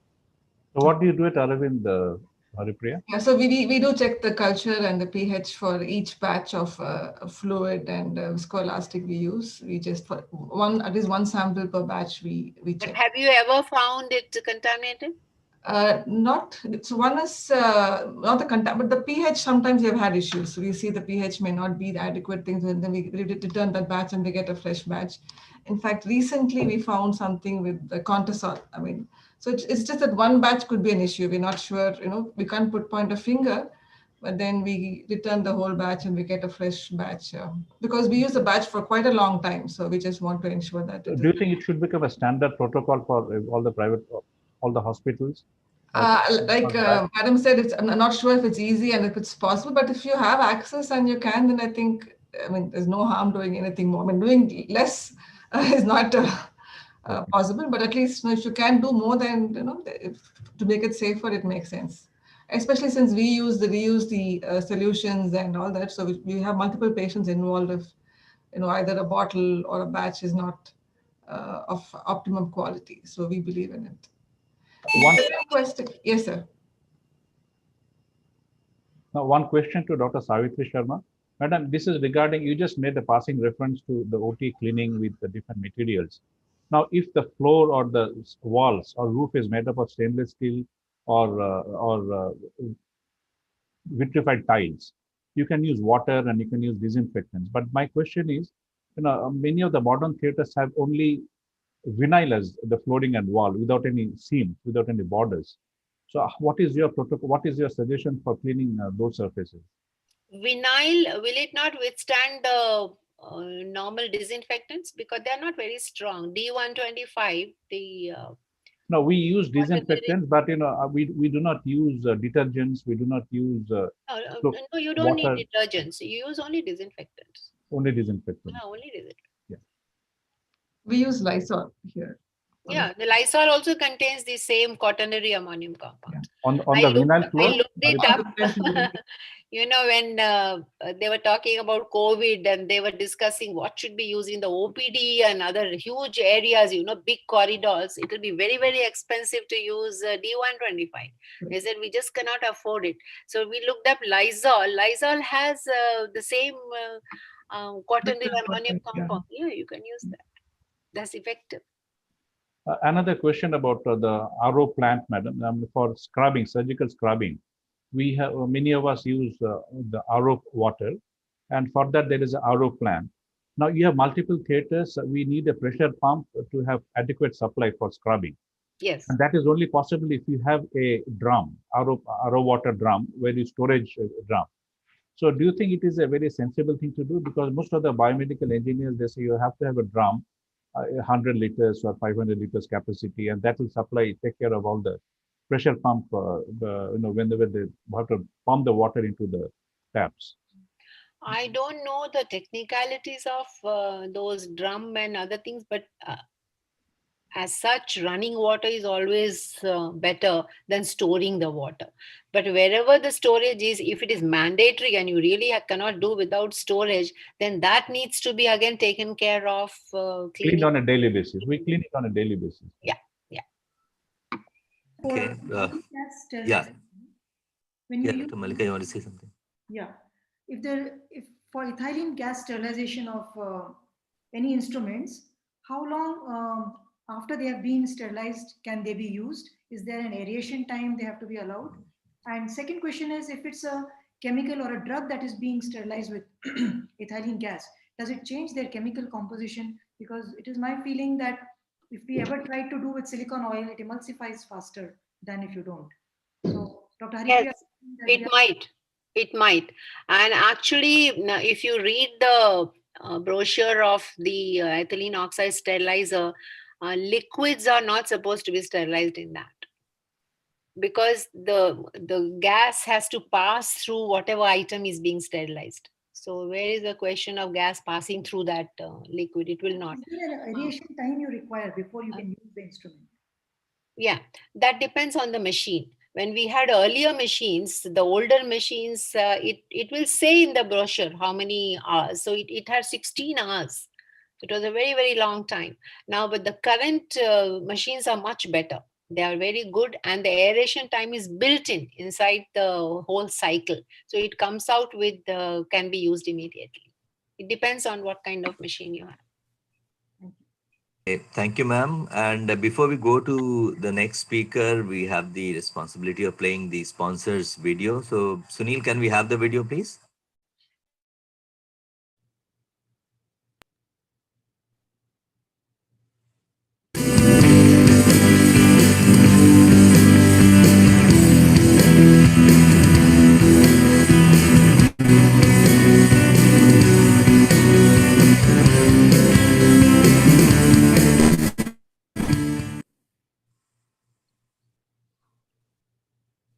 Okay, thank you. Now, we have discussed enough how to prevent endophthalmitis. Now, if we, in spite of all the efforts, if the patient does develop endophthalmitis, then what all should be done? That Dr. Malika Goyal will be discussing with us. Dr. Malika Goyal, please.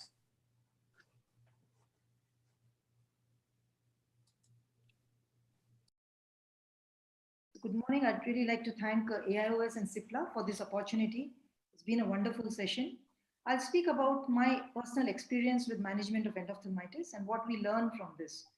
So endophthalmitis can be exogenous or it can be endogenous. Now, in a post-operative situation, it's very important that we rule out a non-infective inflammation by very careful examination. As in this patient, it was a cysticercus which was hiding behind the iris in the ciliary body area and which was causing repeated inflammation, and multiple surgeries had been done before this was identified. Now, what are the clues to non-infective inflammation? If the inflammation is seen on day one itself, or if there was a traumatic surgery, which is evidenced by corneal edema, hyphema, retained cortical material, nuclear fragments, and there are no vitreous exudates. Vitreous is relatively clear. On the other hand, clues to infection would be a late onset, and pain could be a feature. The surgery could have been completely uneventful and very good. And importantly, there are vitreous exudates. B-scan involvement, well, is not important in early cases, but in later phases.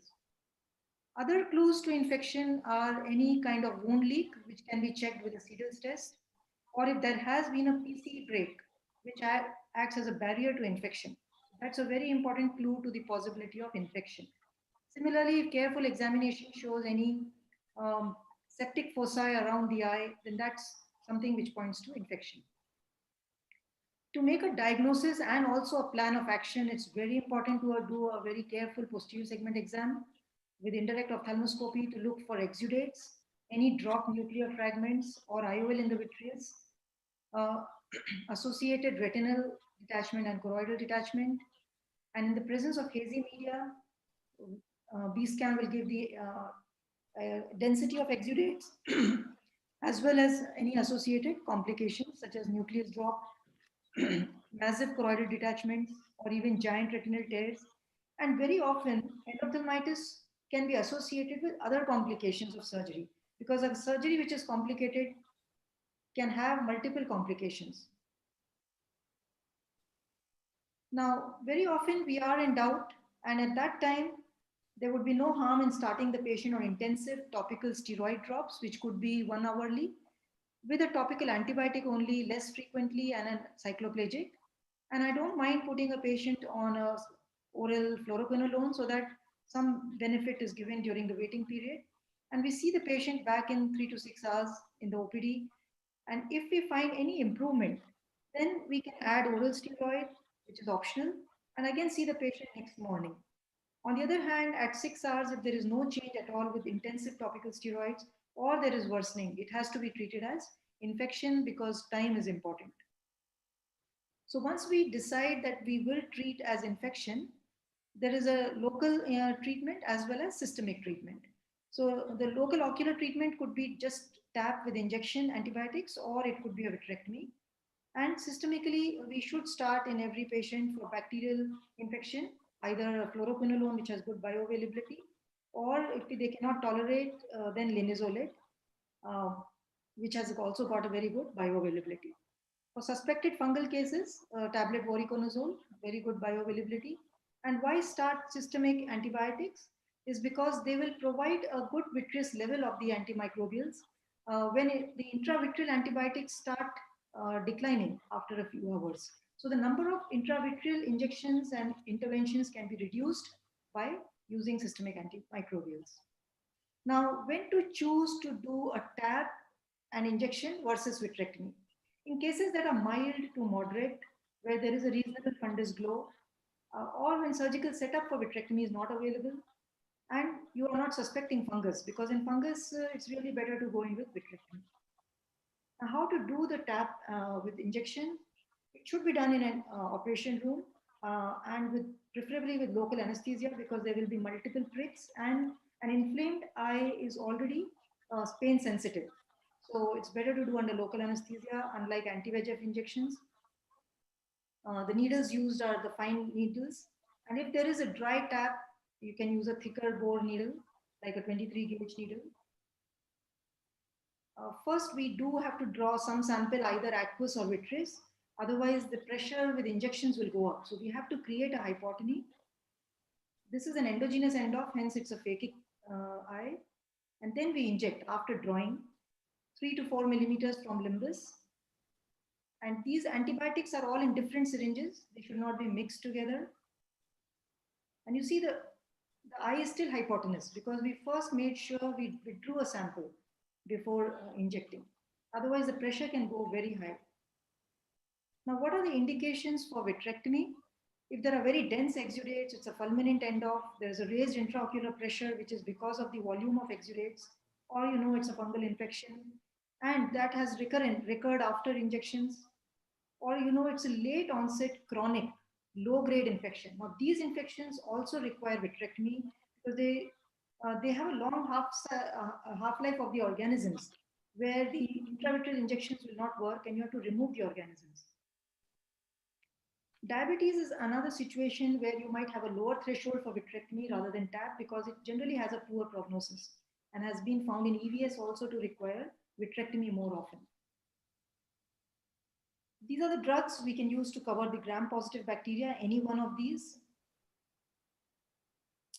As we have discussed, vancomycin has some risk, so I use it only when I feel that it is necessary in a given case. These are very useful broad-spectrum drugs with minimal toxicity and can be used for any case. And then we have intravitreal gram-negative organisms, for which ceftazidime is safe, but there is increasing resistance now. So you can use the aminoglycosides, but they have a risk of macular infarction. So the dose has to be made very carefully. And for the newer, gram-negative resistant bacteria, these are the newer antibiotics, imipenem and colistin, very readily available. For anaerobic bacteria, which we do encounter from time to time, this is a very useful drug, clindamycin, 1 milligram. And for antifungal effects, we have voriconazole and amphotericin B. And I often use both of these in separate syringes, because I find that the result is much better. They do work synergistically. Post-TAP or vitrectomy, the sample is sent for smears and culture. And particularly for fungal organisms, smears are much more effective than cultures. And then you may get a sensitivity report, which can guide you for further treatment in cases which are not responding to initial management. Importantly, we have now sensitivity for fungal isolates, which really helps in many cases. Like in this case, we were able to shift from amphotericin to voriconazole because of the report. And if sometimes when the routine microbiology is negative and the case is not responding, it's important to use nucleic acid. PCR is available, it's fine, but PCR is a little more cumbersome because you need a separate test for every organism. So now we have commercially available panels which test for all organisms suspected and can give you a result with a small volume of sample within 24 hours. And these are the various commercially available platforms. You just have to make a call and they collect the sample in a sterile container and give you the results. For most cases, core vitrectomy is enough. We just remove the anterior and mid-vitreous. We do not induce a PVD. This helps to remove organisms and toxins and shortens the course of the disease. And at the end of this, we do inject antimicrobials at the end of vitrectomy with good results.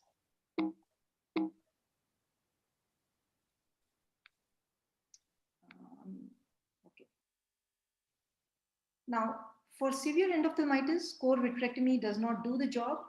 And here you need to do a complete and early vitrectomy, which means that we do a PVD induction, we remove the posterior hyaloid, we aspirate the pre-macular exudates and remove all exudates from the retinal surface. And this is important because it prevents the macular problems of macular exudates, prevents reactivation of infection from the residual organisms, minimizing the need for resurgery and improving outcomes. What happens in a severe ENDOPH is that the exudates collect on the macula in the supine position, leading to what is called endophthalmitis maculopathy, which really compromises the functional outcome even if the infection has been cleared. So here we see we're trying to remove the macular exudates, but we cannot access them because there is a posterior hyaloid. PVD has not been induced.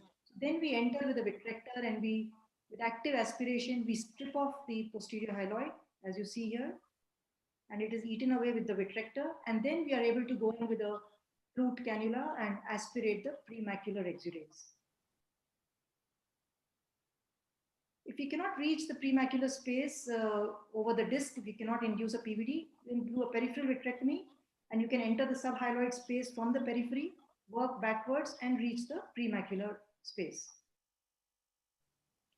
Similarly, residual organisms, they cause recurrent inflammation because especially in fungal cases, these residual organisms do not respond to the subsequent use of fungistatic agents because most of the drugs we use are not fungicidal.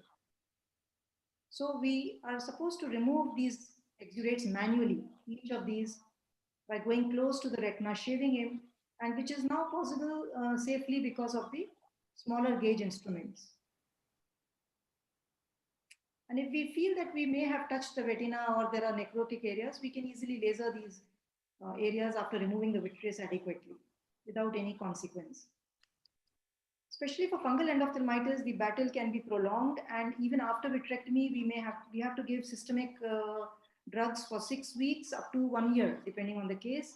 And multiple vitrectomies and intravitreal injections may be required, sometimes even up to a year. So we have to be ready for this, close monitoring and re-injections. And in post-op cases, IOL removal is very important in the first sitting itself.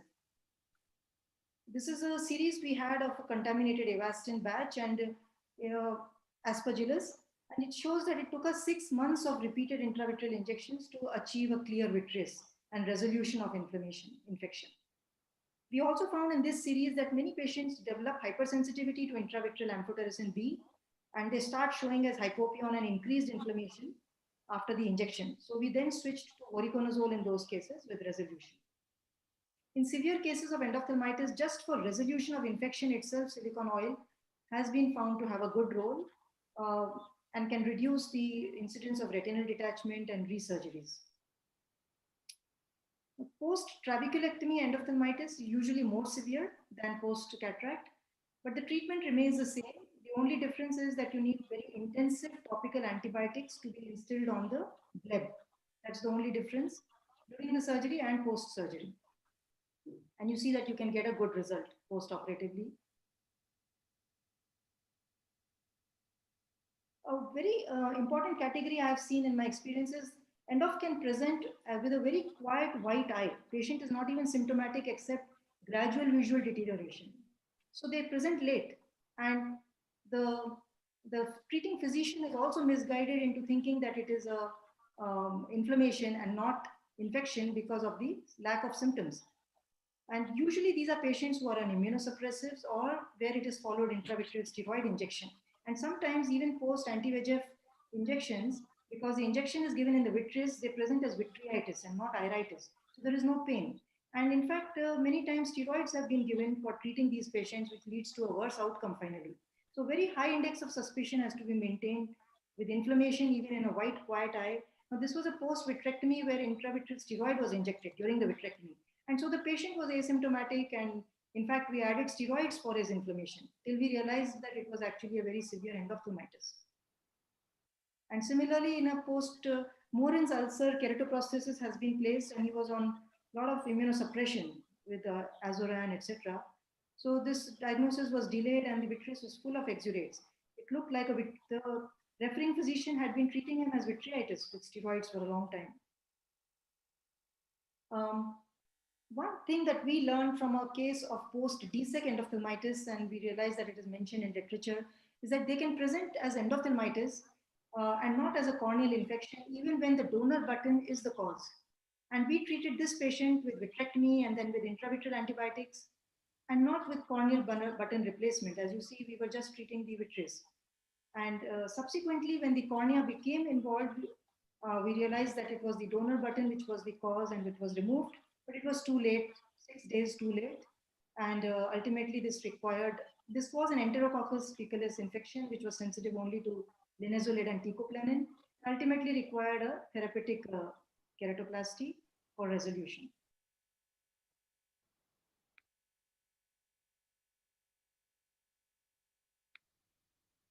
And if you see, the vitreous was really clear actually.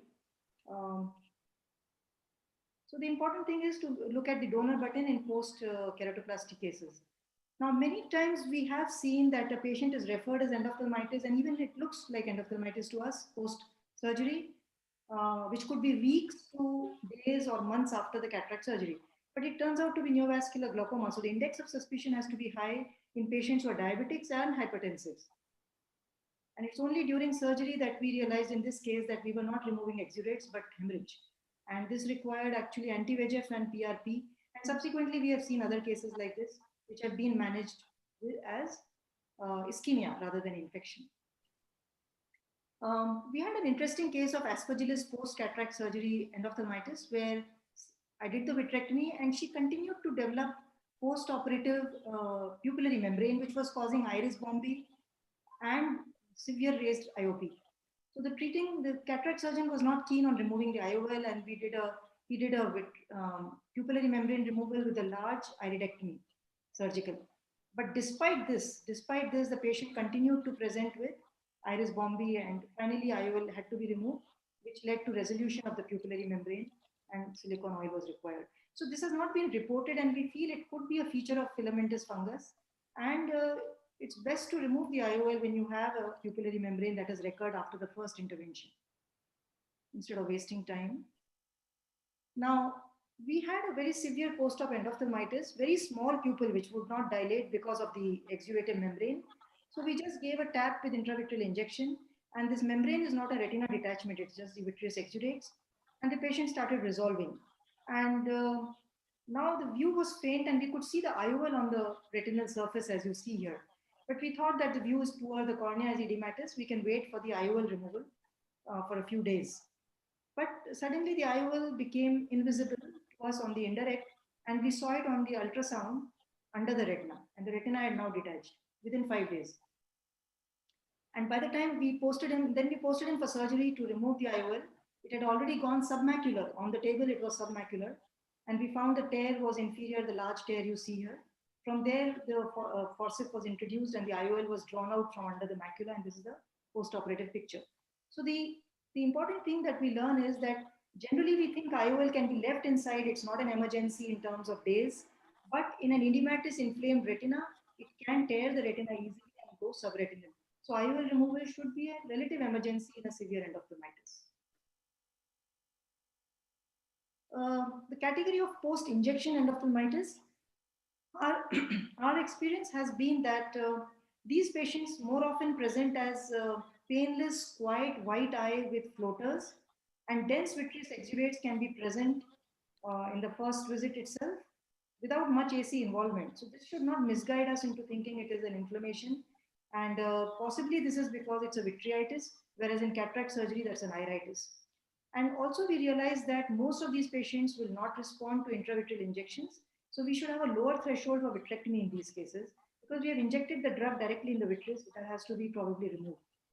Another thing that is specific to this category is when we do a vitrectomy, we are removing the anti-VEGF agent as well.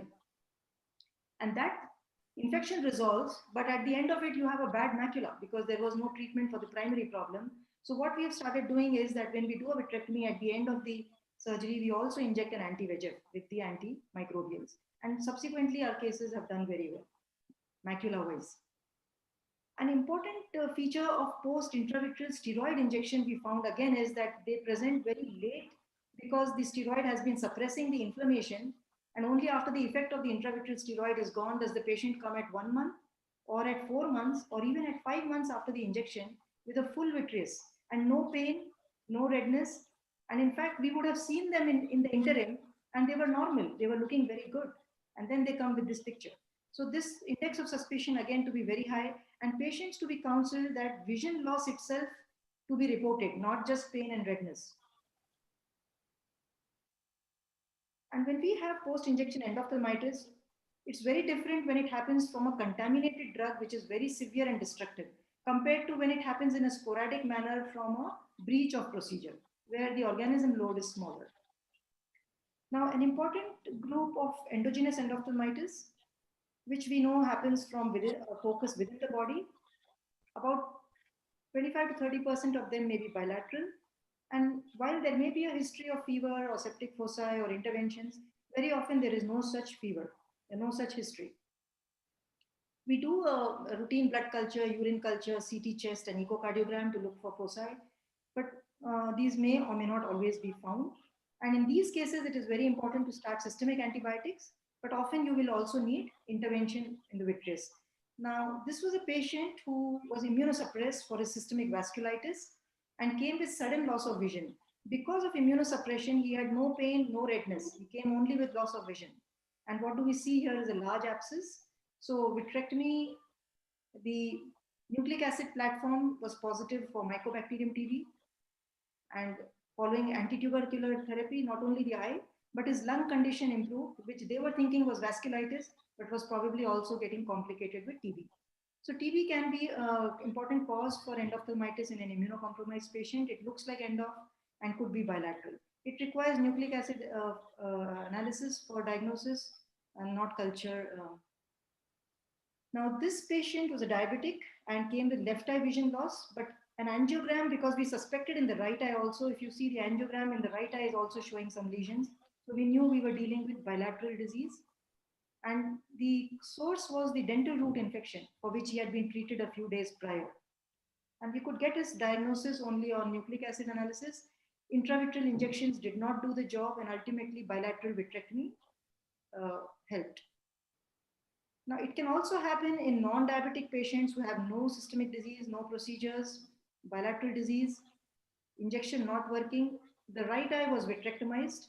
The left eye was not treated with injection or vitrectomy, only with levofloxacin.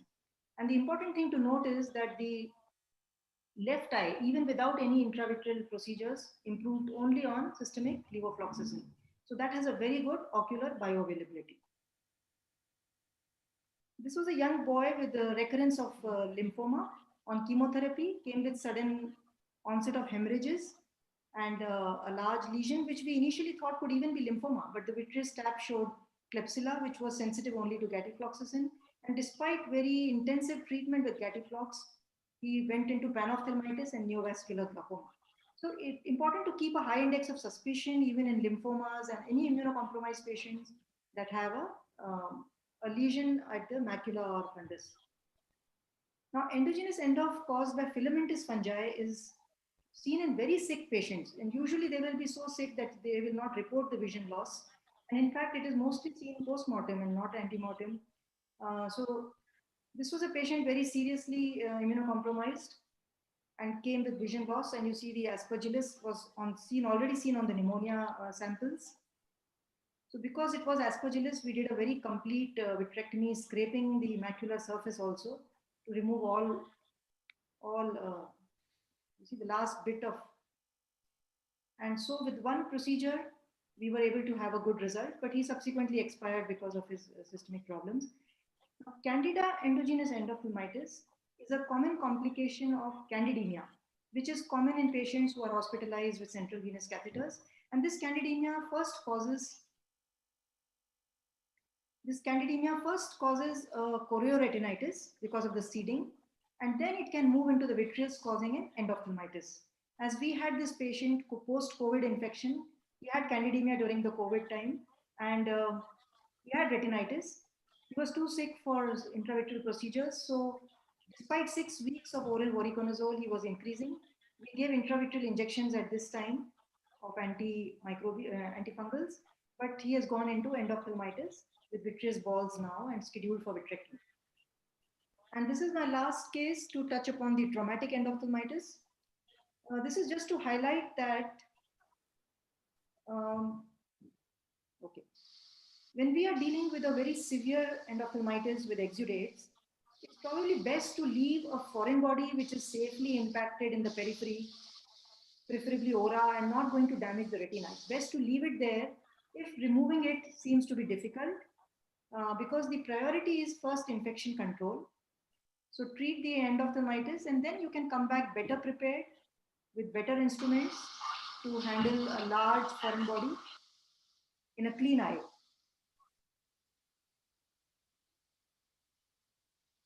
And this was a large stone which we subsequently removed. So thank you very much. Thank you, Dr. Malika. It was a very nice overview and nice cases that you showed. A few questions that are there for you. One, you had mentioned that you can do a tap for the, in any case of endophthalmitis.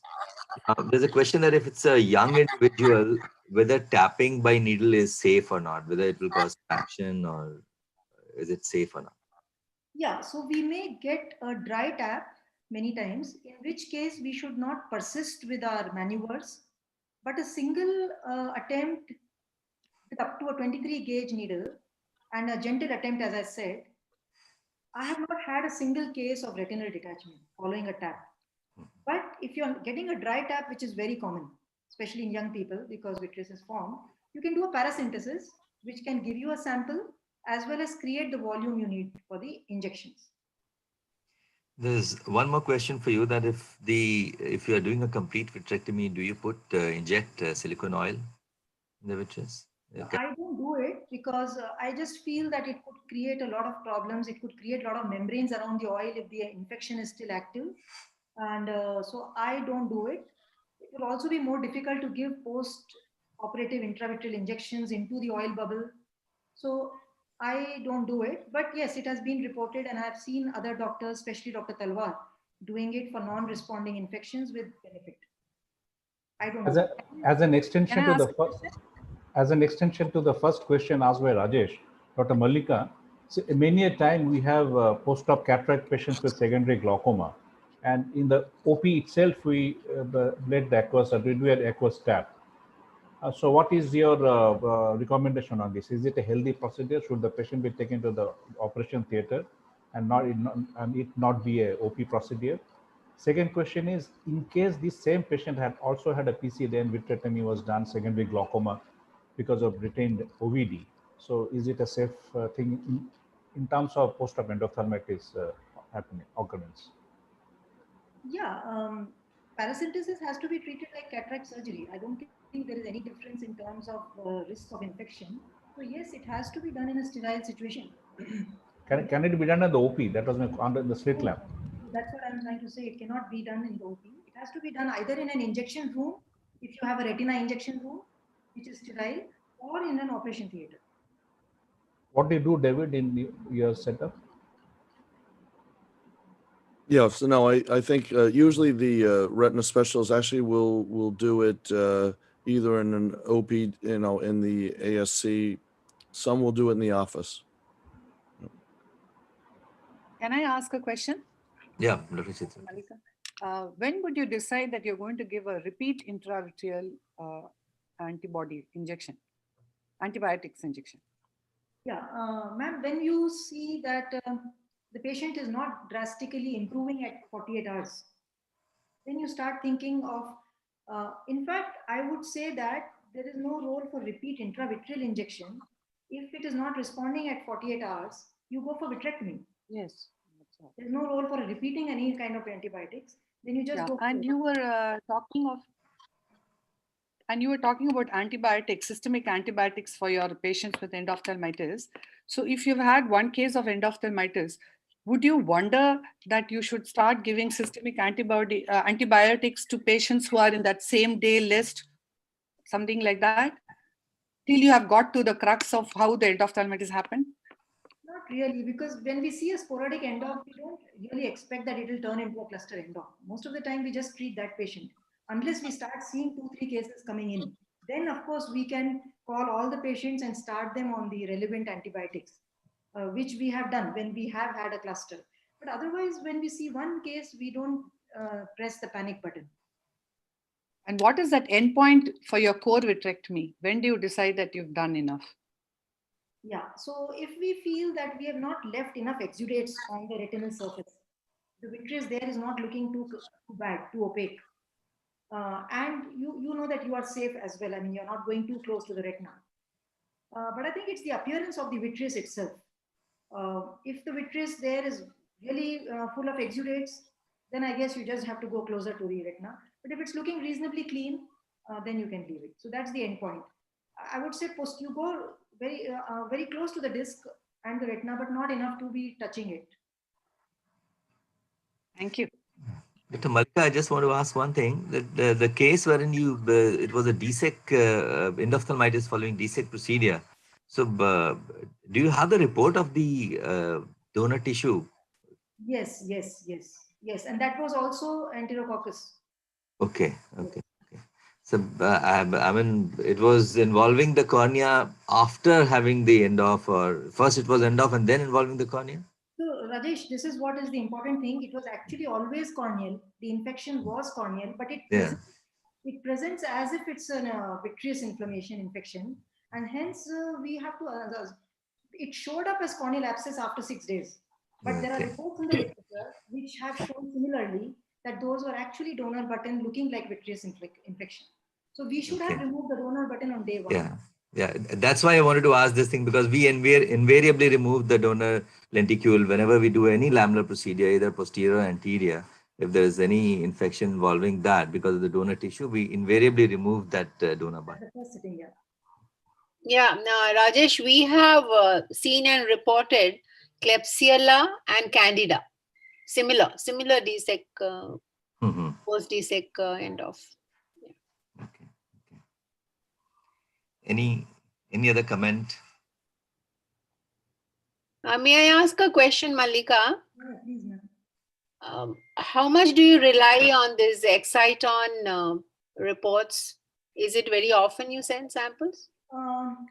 Now, not so often, but there was a time, especially with endogenous endophthalmitis, because those are bilateral and more sick patients. But yes, there was a time when I was using it quite a lot, and it has helped me in many cases. For example, there was one patient who had been getting treated for a vitreous infection with several procedures for several months. And I sent it for exciton, and it showed toxoplasma, which nobody was treating her for. And as soon as we gave her antitoxo, she cleared. So there are many cases I've had where it gave us a diagnosis and it changed our treatment. With that etiological organism, if I approach the ID team, they are able to give me a very definite antibiotic, such as meropenem or metrogil, which we don't know. I don't even know where metrogil should go in systemically. But when I take that organism to them, they are able to guide the systemic treatment very well. And even our microbiologist is able to say that, okay, this is the organism, you give clindamycin. So this way it has helped me. It has helped. Only problem is sometimes it gives a lot of false positives. And it can give 2 or 3 organisms also sometimes.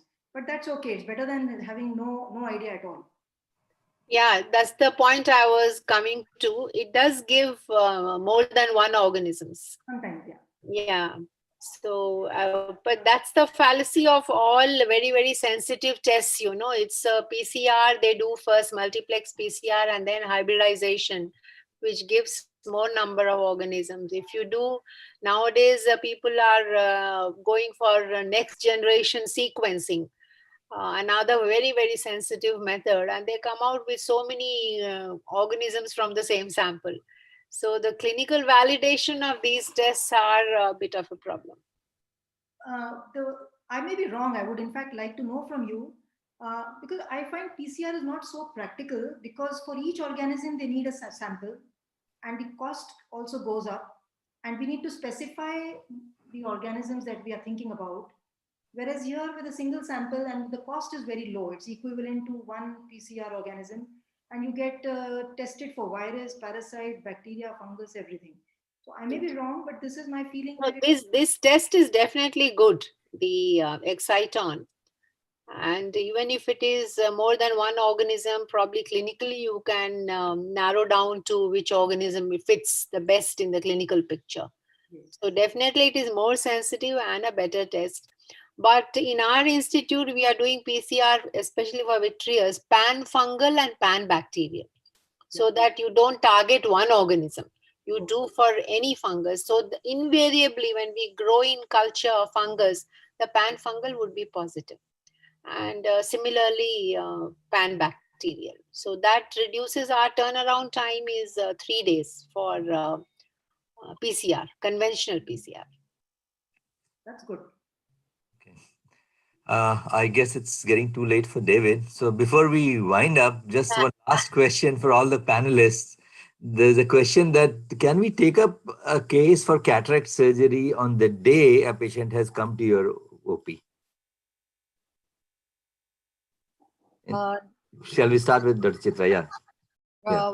Why not? If the patient has been systemically evaluated, that should be done definitely. And if the eye looks all right, there's no maybe infection or anything, why not?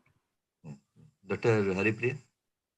Yes, we don't do it routinely, but we do have times when we do take the patient up on the same day. Okay. There's no other infection. Dr. Roop? See, if it is a patient who is nil systemic, does not require a fitness certificate as such, no cardiac problems, no COPD, etc., and if he's not asking for any of those lifestyle intraocular lenses, multifocal lenses and all that, we have taken up such patients. But by and large, I like to do it the next day after the proper counseling. It takes that much of time for them to get ready, and so that is my day. First or second day of the counseling is what I would prefer to do. But I have done on the same day with proper antibiotic prophylaxis, preoperatively. David, what's your practice? Yes, no, I agree. It doesn't come up often, and I don't see any reason why you couldn't. I'll just interject one point. We didn't cover too much about povidone iodine, and it relates to your question. There is a study right now that is e-published in Journal of Cataract and Refractive Surgery, so it's public, and it came out of Iran, a randomized controlled trial. And of course, all of the patients had povidone iodine right before their cataract surgery, and then they had cultures then and cultures at the end. But half of them were randomized to get povidone iodine a second dose 1 hour in advance of surgery. And the finding was that the bacterial cultures in the conjunctiva were further reduced by that second dose. So that's something we've actually changed at our center, basically putting this in immediately when the patient arrives, and then of course right before surgery.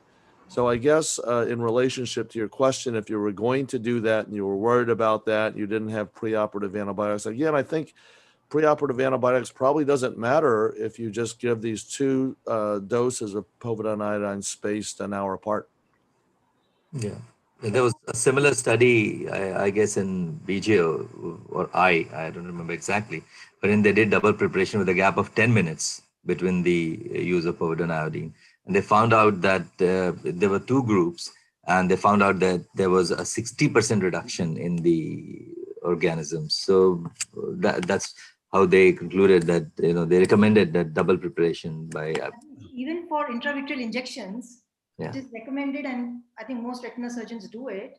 Just before injection, we do put a drop of betadine as the last thing before, though we have already prepped the eye, which is already going on for 15 minutes, but just before the injection, 30 seconds before it, we do put in a drop again, just for this reason. Okay. Yeah, I may say on similar lines, we have had a couple of post-op endophthalmitis post-suture removal. And so when we had that in our HICC, we took a decision that for every suture removal, we have to give the povidone iodine prior to that, and give it a time, 1 minute or so, or 2 minutes, and then remove the sutures. That might. So thank you very much. I would like to thank all the speakers for their wonderful talks.